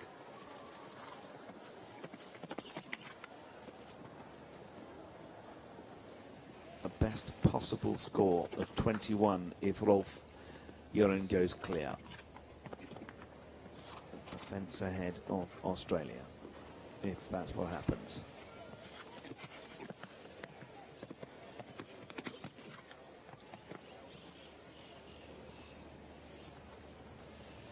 He's doing this so well, going into the triple.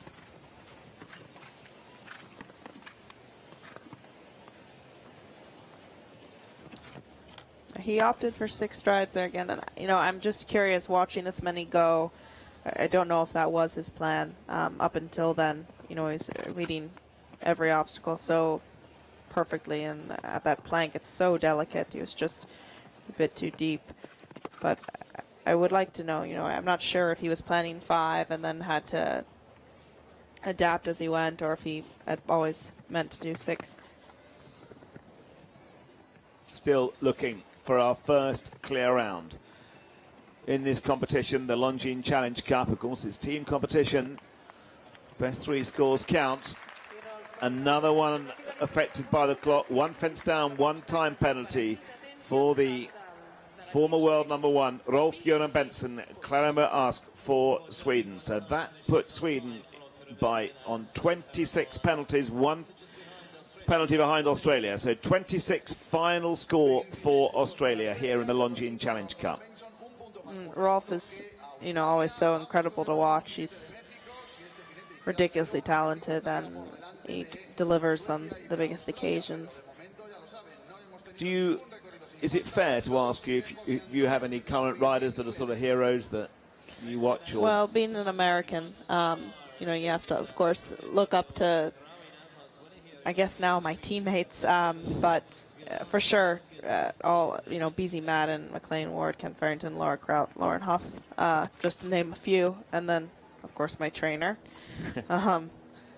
And, I mean, really, all the riders that are at this top level, it's honestly very difficult to name them all. There's so many amazing role models, and it's a pleasure to be competing alongside of them and have the opportunity to jump the same track, see what they do better than I do, and learn from it. And when you see a ride around like Marcus Enning's round last night in the jump off, textbook. Yeah, absolutely. I mean, that switchback turn he did, it was just something unbelievable, wasn't it? It was, and the pressure was on not only for him but for his team, and having it as Ludger's final team appearance. You know, even Marcus had said how that was added motivation and pressure for him, but he delivers, and he certainly did last night. Jose Antonio Chedro Eguia, Nin Libe for Mexico jumping.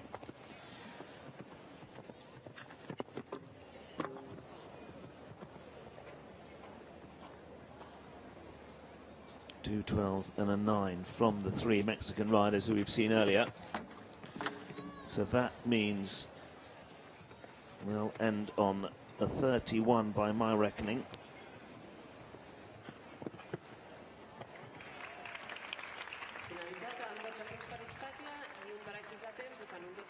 .33 in fact. So disappointing round for Mexico. They finish on a total score of 33 faults, Mexico.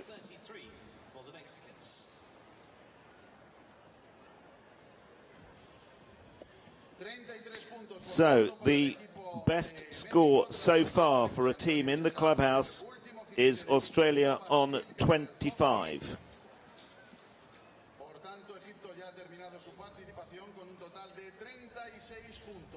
Qatar at worst can finish on 20.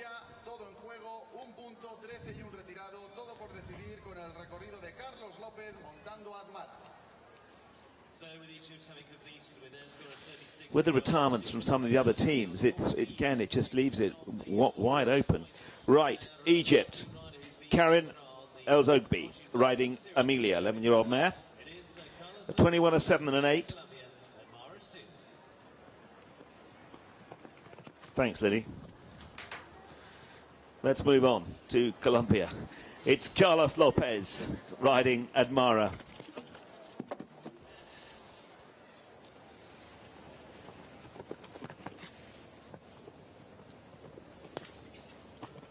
Look at that.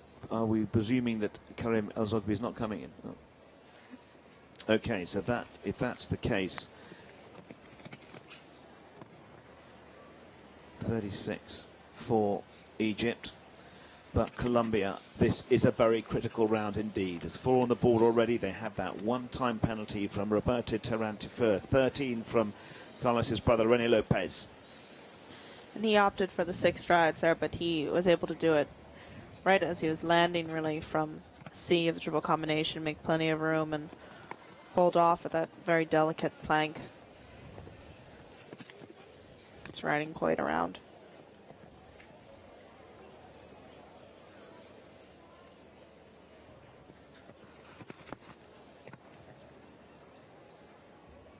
Down to in the last line of 4 would put them in front at this stage. Still that 1 to go. Watch the clock, the 82 seconds inside the time, finishes on 4. A very good round indeed, which leaves Colombia on 18 faults. That'll be their final score, and that score at this stage that might even be the winning score. It might. I mean, it's still wide open, but I think his team will be grateful that he only had 4 faults there, and he rode a great round. 5 horses to come. Colombia, the team at the moment, in front. Santiago Varela's course, testing track this afternoon for the 10 teams in the Longines Challenge Cup. Last team rider for Austria, and of course Austria in this battle with Spain to get into the Premier League next year, let alone the Longines Challenge Cup. For Austria, Max Kuhner and Silito Lindo. Retirement from Gerfried Puck means that all the scores have to count, so Max's score has to count. And that's 8, and that puts them on 24, so they're not going to trouble Colombia. Colombia's score 18 at the moment. Well, that's not at the moment, that's their final score.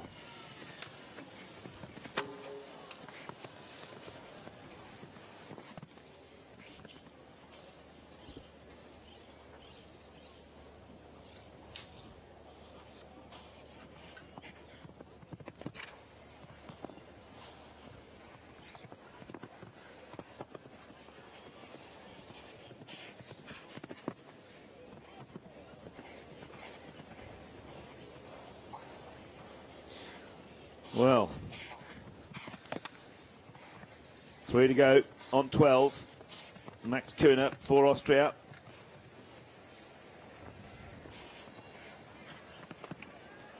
Will be a time penalty to add to that 12. Finishes on 13. 29 faults, Austria, complete.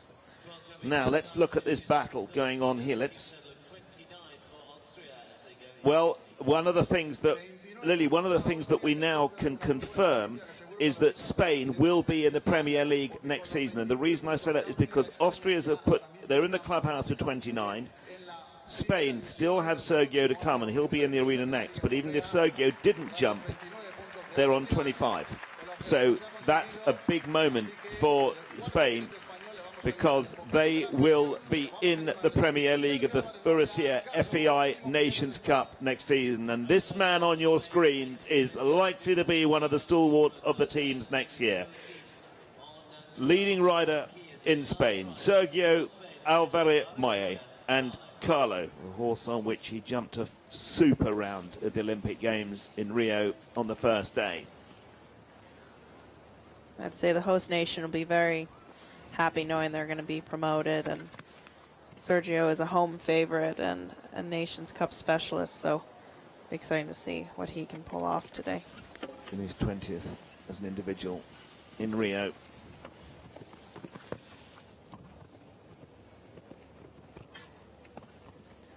He rode that so well. Doing the 4 strides without rushing his horse, still getting him time off the ground of that Liverpool vertical. Come on, Sergio, give us our first clear. That'll get the crowds excited here.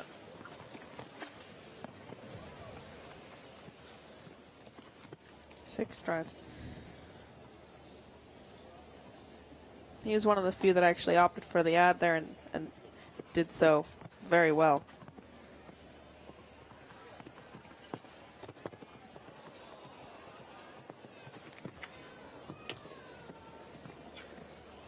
He is in the water. On 4.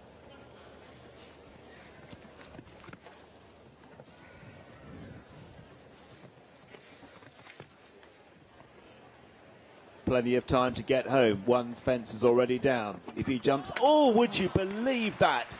The last fence down for Sergio Alvarez-Moya. That means that Spain do indeed finish on 25. 2 down, 8 faults for Sergio Alvarez-Moya and Carlo for Spain. Spain finish on 25. So Colombia retaining that position in the #1 spot at the moment. France cannot beat them.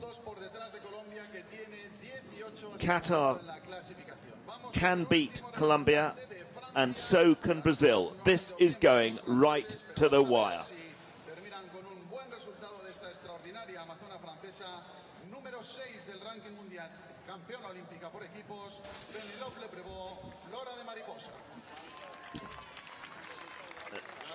For France, Penelope Leprevaux with the wonderful Flora de Mariposa. Lily, you wouldn't mind a stable full of these mares, would you? This is some horse, this. I saw him at Aachen at the European Championships on that first day when she won that class. I mean, it was electric. Mind, she's done it many times since. Penelope Leprevaux, Flora de Mariposa.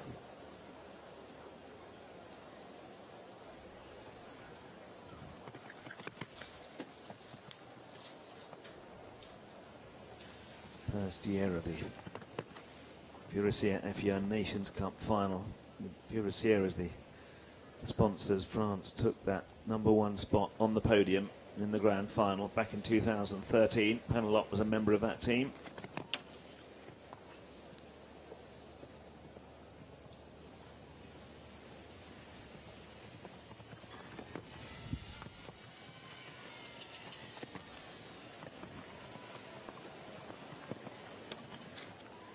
And actually, Penelope, a member of the Olympic gold medal team, after this event was initially canceled, she had flown home and then heard that it was back on and turned around, got on the plane, and came back to Spain. So is that right? Yeah. I knew some riders had left, but I didn't realise she'd actually flown home. And yeah, and Friday night she went back and then turned around and came back. Right, is the Olympic team gold medalist going to give us our first clear here this afternoon? She's not, because the clock's going to tick over with a time penalty. She's clear, but it's one time fault. It's still a super round, and that puts France on 21, and with Colombia retaining that #1 spot at the moment. They can be beaten by Qatar and Brazil, but 2 riders have completed the course clear jumping, but one time penalty. One of those being Roberto Tarantifera for Colombia, and now Penelope Leprevaux with Flora de Mariposa. Well, I have to say one thing, Lily. I would never expected to see that mare get a time penalty anywhere. No, nowhere. But that was a beautiful round. It was. She's coached by Katie and Henri Prudent, and really, they're a pleasure to watch. And she made it look easy. If she'd gone early, boy, I would have thought the course was much simpler than it's proven to be. The last team rider for Qatar, Bassem Mohamed, Deja Vu.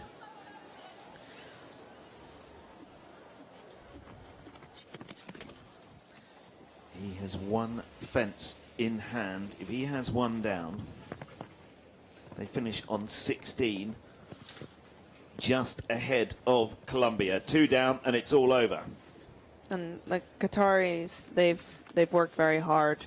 A few years ago, they wouldn't have been contenders in events like these, but more recently, they really have stepped up, stuck with it, worked hard. They have in getting podium finishes for sure, and they have unbelievable management and horses. And Jan Tops has done a beautiful job managing this group. Right, that's 4. He cannot afford any more. If Qatar want to win this competition, Basser Mohammed has to come home clear on Deja Vu. Clear for the remainder of the course.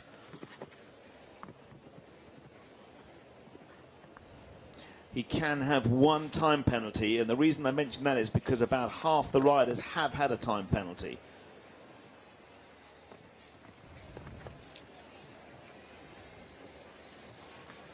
Clock looks okay. They go in front. Qatar go into the lead with that 4.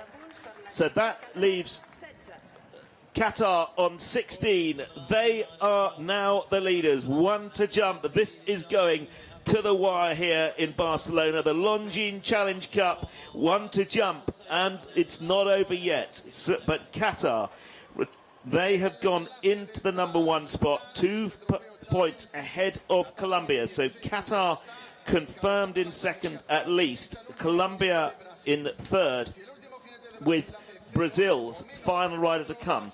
Brazil had an elimination from that unfortunate party and company of Stefan de Freitas and his horse. They've got a 4 from Rodrigo Pessoa. They've got an 8 from Yuri Mansur. That leaves them on 12. They're 1 fence ahead of Qatar. And of course we could have a jump off, but Pedro Vinícius, who is the final rider for Brazil, put in the most unbelievable performance the other night, was last to go with Cabrita de Lille and went clear. Can he be not only our first complete clear today, but can he then win it for Brazil? Pedro Vinícius, Cabri de Lille. Pressure down to the wire. 1 fence means there would be a jump off. Clear means they win.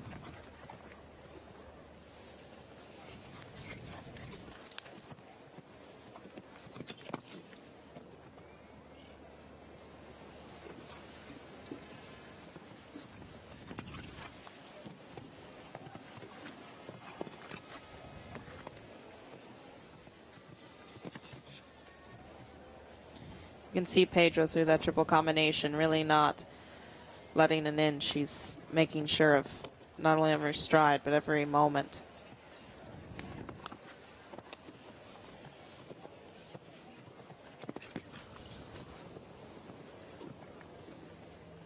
Tension mounting here. Now the last line. We haven't had a clear to date. Pedro Vinícius, last to go of the 40 riders. He's now in the middle of the double. He's out of the double. 82 seconds time allowed. He's got plenty of time. Can he jump the last? That's our first clear, and he's won it for Brazil. What an incredible round. Pedro Vinícius has gone clear. He's the only clear of the entire competition. He had to go clear for Brazil to win the Longines Challenge Cup.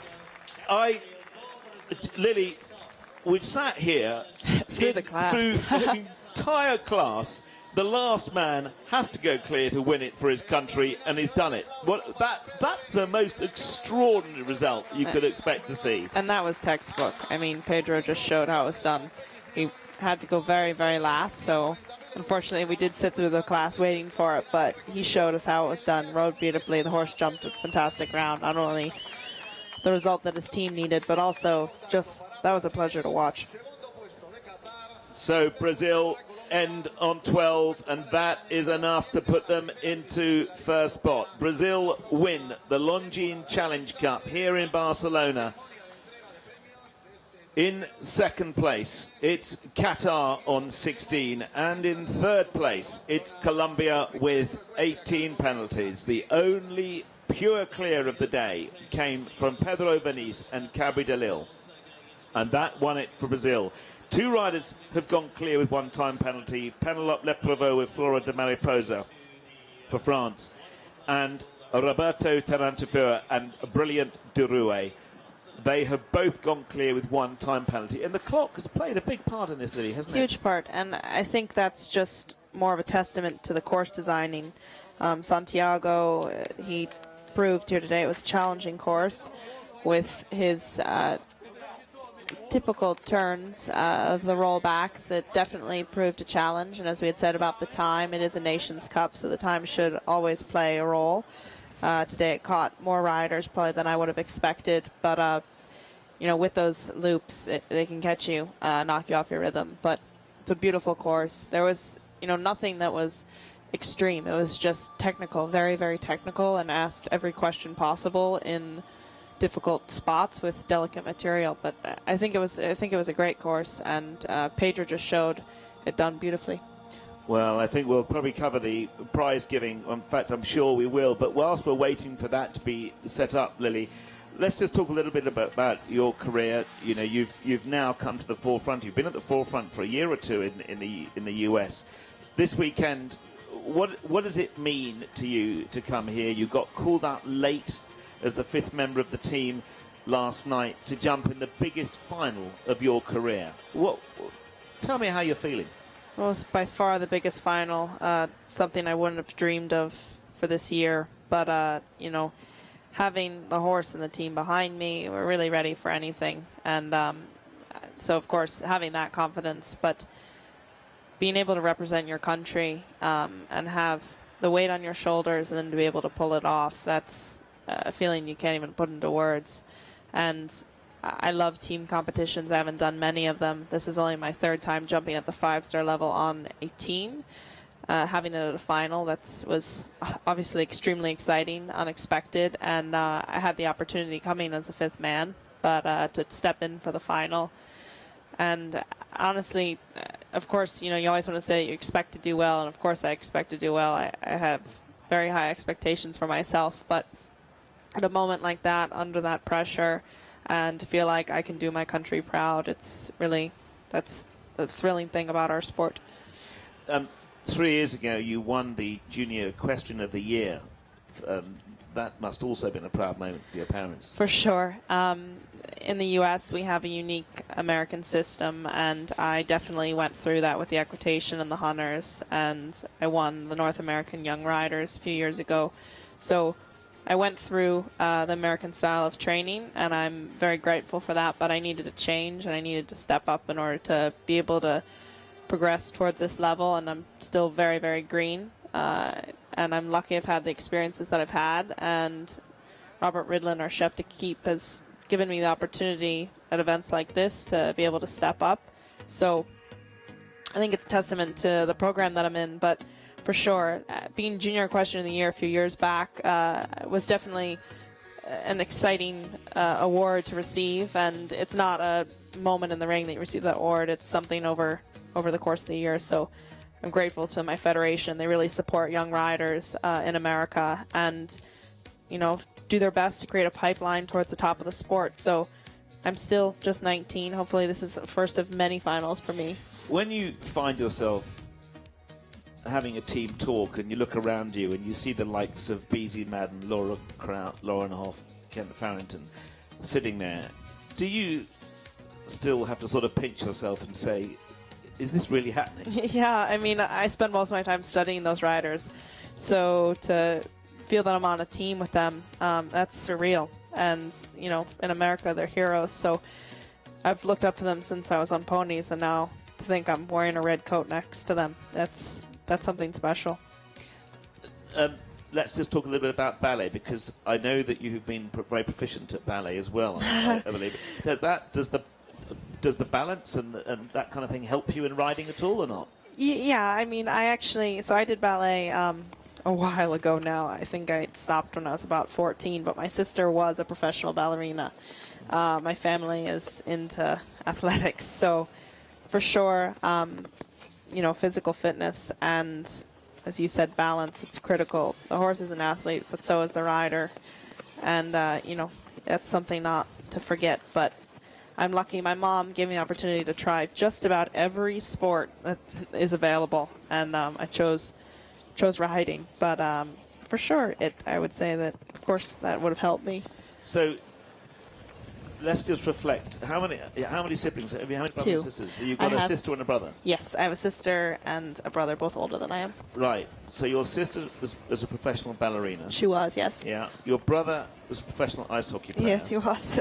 Their little sister has just jumped clear in a senior American team. Your parents, they must be the most supportive parents around, because no one could get to any of those heights without. No, the credit is theirs. Not only, you know, they raised all three of us. They made all of our dreams possible, and continue to support all three of us, no matter what we choose to do. So, you know, everyone says the children are really a testament to the way they were raised, and that's to their parents. So I'm so grateful they've given me the opportunity to not only ride, but be able to pursue it and come to a level like this. I mean, both my parents, there aren't words to describe how grateful I am for them. And you did say they are here this weekend, aren't they? Oh, of course they are. My mom doesn't miss a show, and my dad comes as often as he can. So they're here. They're my biggest cheerleaders and my support system. Well, we're now shortly to have the prize giving for the Longines Challenge Cup. That's the 10 teams that didn't make the top 8, as Lily did last night in the Furusiyya FEI Nations Cup final. And the 3 teams, the top 3 in the Longines Challenge Cup, in what's been a very interesting class. Lots of faults all around the course, a tough track, but fair track set by Santiago Varela, and we didn't know the result until the last man had jumped, and that was Pedro Venice, who was a one and only clear in the Longines Challenge Cup, but he was clear on Cabri de Lille, and that's actually the trophy, the Furusiyya FEI Nations Cup final trophy that was awarded last night to Germany. Great Britain in second, a battle between Nick Skelton and Marcus Enning in a jump-off, and the team in which Lily played such an important part, US, finished in 3rd spot. Are you jumping in? I know one class has been cancelled due to the rescheduling of this, the weather, but are you jumping again today at all? Or? No, I'm not jumping anymore. We changed our plan when I was called up last night, and my horse deserves a nice vacation now and lots of treats. He doesn't need to jump again, so I will be heading back to school. And when you're going back tonight, are you? I'm going back tomorrow morning. It's international flights going that direction. You have to leave in the morning. Absolutely, yeah. Well, we'll just watch the prize giving, then we'll bow out from our coverage here in Barcelona of the 2016 Furusiyya FEI Nations Cup jumping final.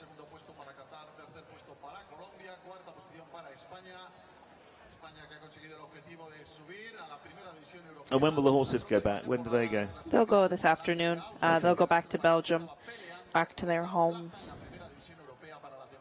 And then you've got Wellington coming up. Yeah, Wellington, which will really start in January. So through the end of this year, I'll do some shows in Europe and go to school, and then look forward to Wellington really being my next big where event. will the horses stay when they're in Europe then? They're going to stay here for a while? So they stay in Belgium. Actually, Carlswood is based outside of Liège at a stable that I personally really love, and it's nice to be able to go there and be able to spend the day with my horses, because that's something I don't get to do very much. And Belgium's really the epicenter for the sport right now. You can really get in your car and drive just about anywhere in Europe. So there's a lot of beautiful facilities close by and good shows, and my horses have a lovely home. And will you be taking part in any of the Longines FEI World Cups, the indoor series? I probably won't for the indoor series this year, and I'll probably work with some of my younger horses, and then looking forward to Wellington. I've really been showing Super Socks at a high level for really the past year non-stop. So he'll probably have a little bit of a break. I'll go to school for a little bit, and then we'll make a plan. As I said, this was not even a plan, it wasn't even really a dream. So to come here, have the result that I did, now we can regroup and hash out a new plan for the end of the year for me and looking forward into 2017. Well, a busy schedule, really, and education. I was almost going to say getting in the way a bit, but that's probably the wrong, way around. It depends on the perspective.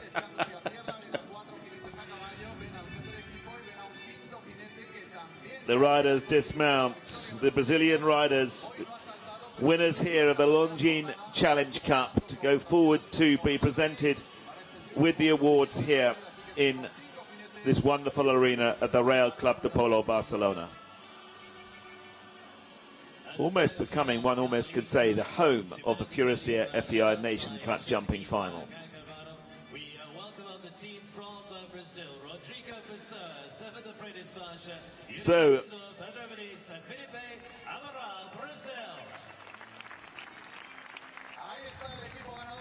so the Brazilian team come forward.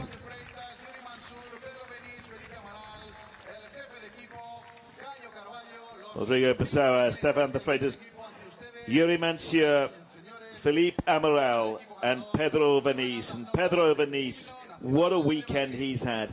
They missed out getting in the top 8. That was the clock because it was so close, but he jumped to clear, and now let's just wait for the national anthem of Brazil.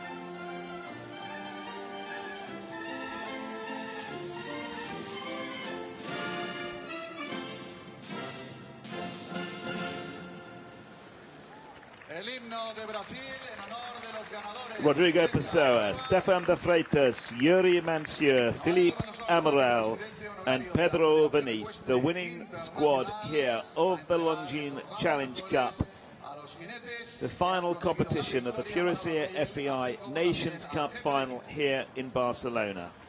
The winners of the grand final last night. Germany took the gold medal. Christian Alman, Marcus Henning, Jan Namaya and Ludger Beerbam in second place. Nick Skelton for Great Britain, Michael Whitaker, Jess Mendoza and Scott Brash. And the team who finished in third place last night for the United States, Lauren Hoff, Audrey Coulter, Laura Kraut and Lily Keenan. And Lily, who's been sitting next to me for the last hour and a half covering the Longines Challenge Cup here. Lily, thank you very much for joining us on FEI TV. It's been an absolute pleasure, and it's been very, very interesting getting an insight into your life, which it strikes me as you never actually have an opportunity to sit down, except when you're studying, of course. But we wish you all the very, very best of luck with your horses in the future, and I'm sure we'll be seeing you a great deal more of you. And I hope that one day, when you're spare and free, that you'll come and join us in here. And of course, your trainer, Kian O'Connor, does it occasionally. Yes, which I think is the reason that you're here. I'd rather pushed you into that. No, very grateful for the opportunity to be here. Well, the pleasure is all ours. So, from us here at the Real Club de Polo in Barcelona, it's been the end of tremendous 3 days of competition. So it just leaves us to say goodbye. So from me, Phil Gazala, it's thank you very much indeed for joining us. It's goodbye from Barcelona. Shortly we'll be starting the Longines FEI World Cup Series. The first one of those is Oslo in the middle of October. We'll be live from there. So join us then. So from me, Phil Gazala, it's goodbye from Barcelona. And Lily, thank you very much indeed. Thank you so much. Thank you. Thank you. Bye-bye. Francisco has with us, the president of Real Club de Polo de Barcelona, our wonderful hosts here for the final, to congratulate our top team. Para terminar, las felicitaciones a todos los ganadores de don Francisco Espinós, presidente de este Real Club de Polo de Barcelona, que acoge un año más esta gran final de la Liga Furusiyya de Copa de Naciones de la Federación Ecuestre Internacional. Ahí tenemos a todas las personas que han entregado premios y al equipo ganador posando para los fotógrafos. Well, those final photographs of our leading team there here for the Longines Challenge Cup as part of the Furusiyya FEI Nations Cup jumping final. I think we can raise up the flowers, can't we, guys? So congratulations to our leading team here. It is very well done to the team from Brazil.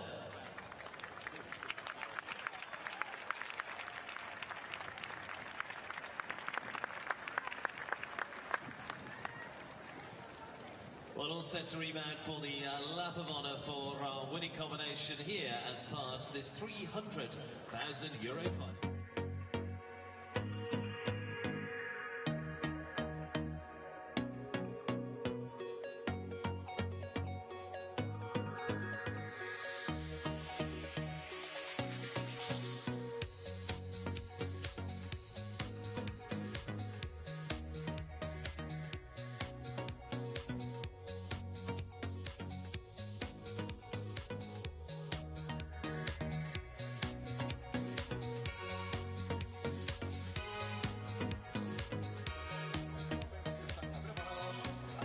Procedemos ya a la vuelta de honor de la prueba.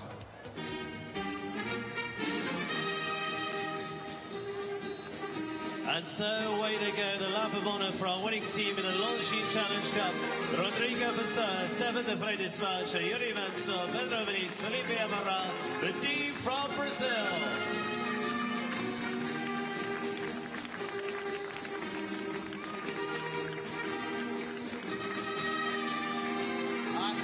El equipo ganador de este trofeo Challenge Longines, el equipo de Brasil, Rodrigo Pessoa, Stefan de Freitas, Yuri Mansur y el único jinete que ha hecho cero en la prueba, Pedro Vinícius con Fabri de Lille.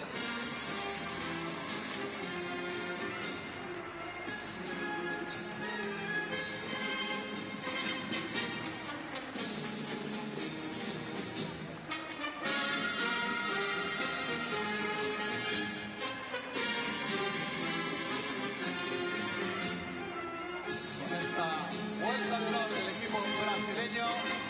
Ponemos punto y final a esta entrega de premios. En un instante vamos a proceder a un homenaje y acto seguido inmediatamente el espectáculo de Santi Serra, todo seguidito en esta pista del Real Club de Polo de Barcelona. And we go in a few moments' time to the Estrada presented demonstration featuring Santi Serra, and that'll be part of the afternoon as we then go on with more top show jumping here in Barcelona.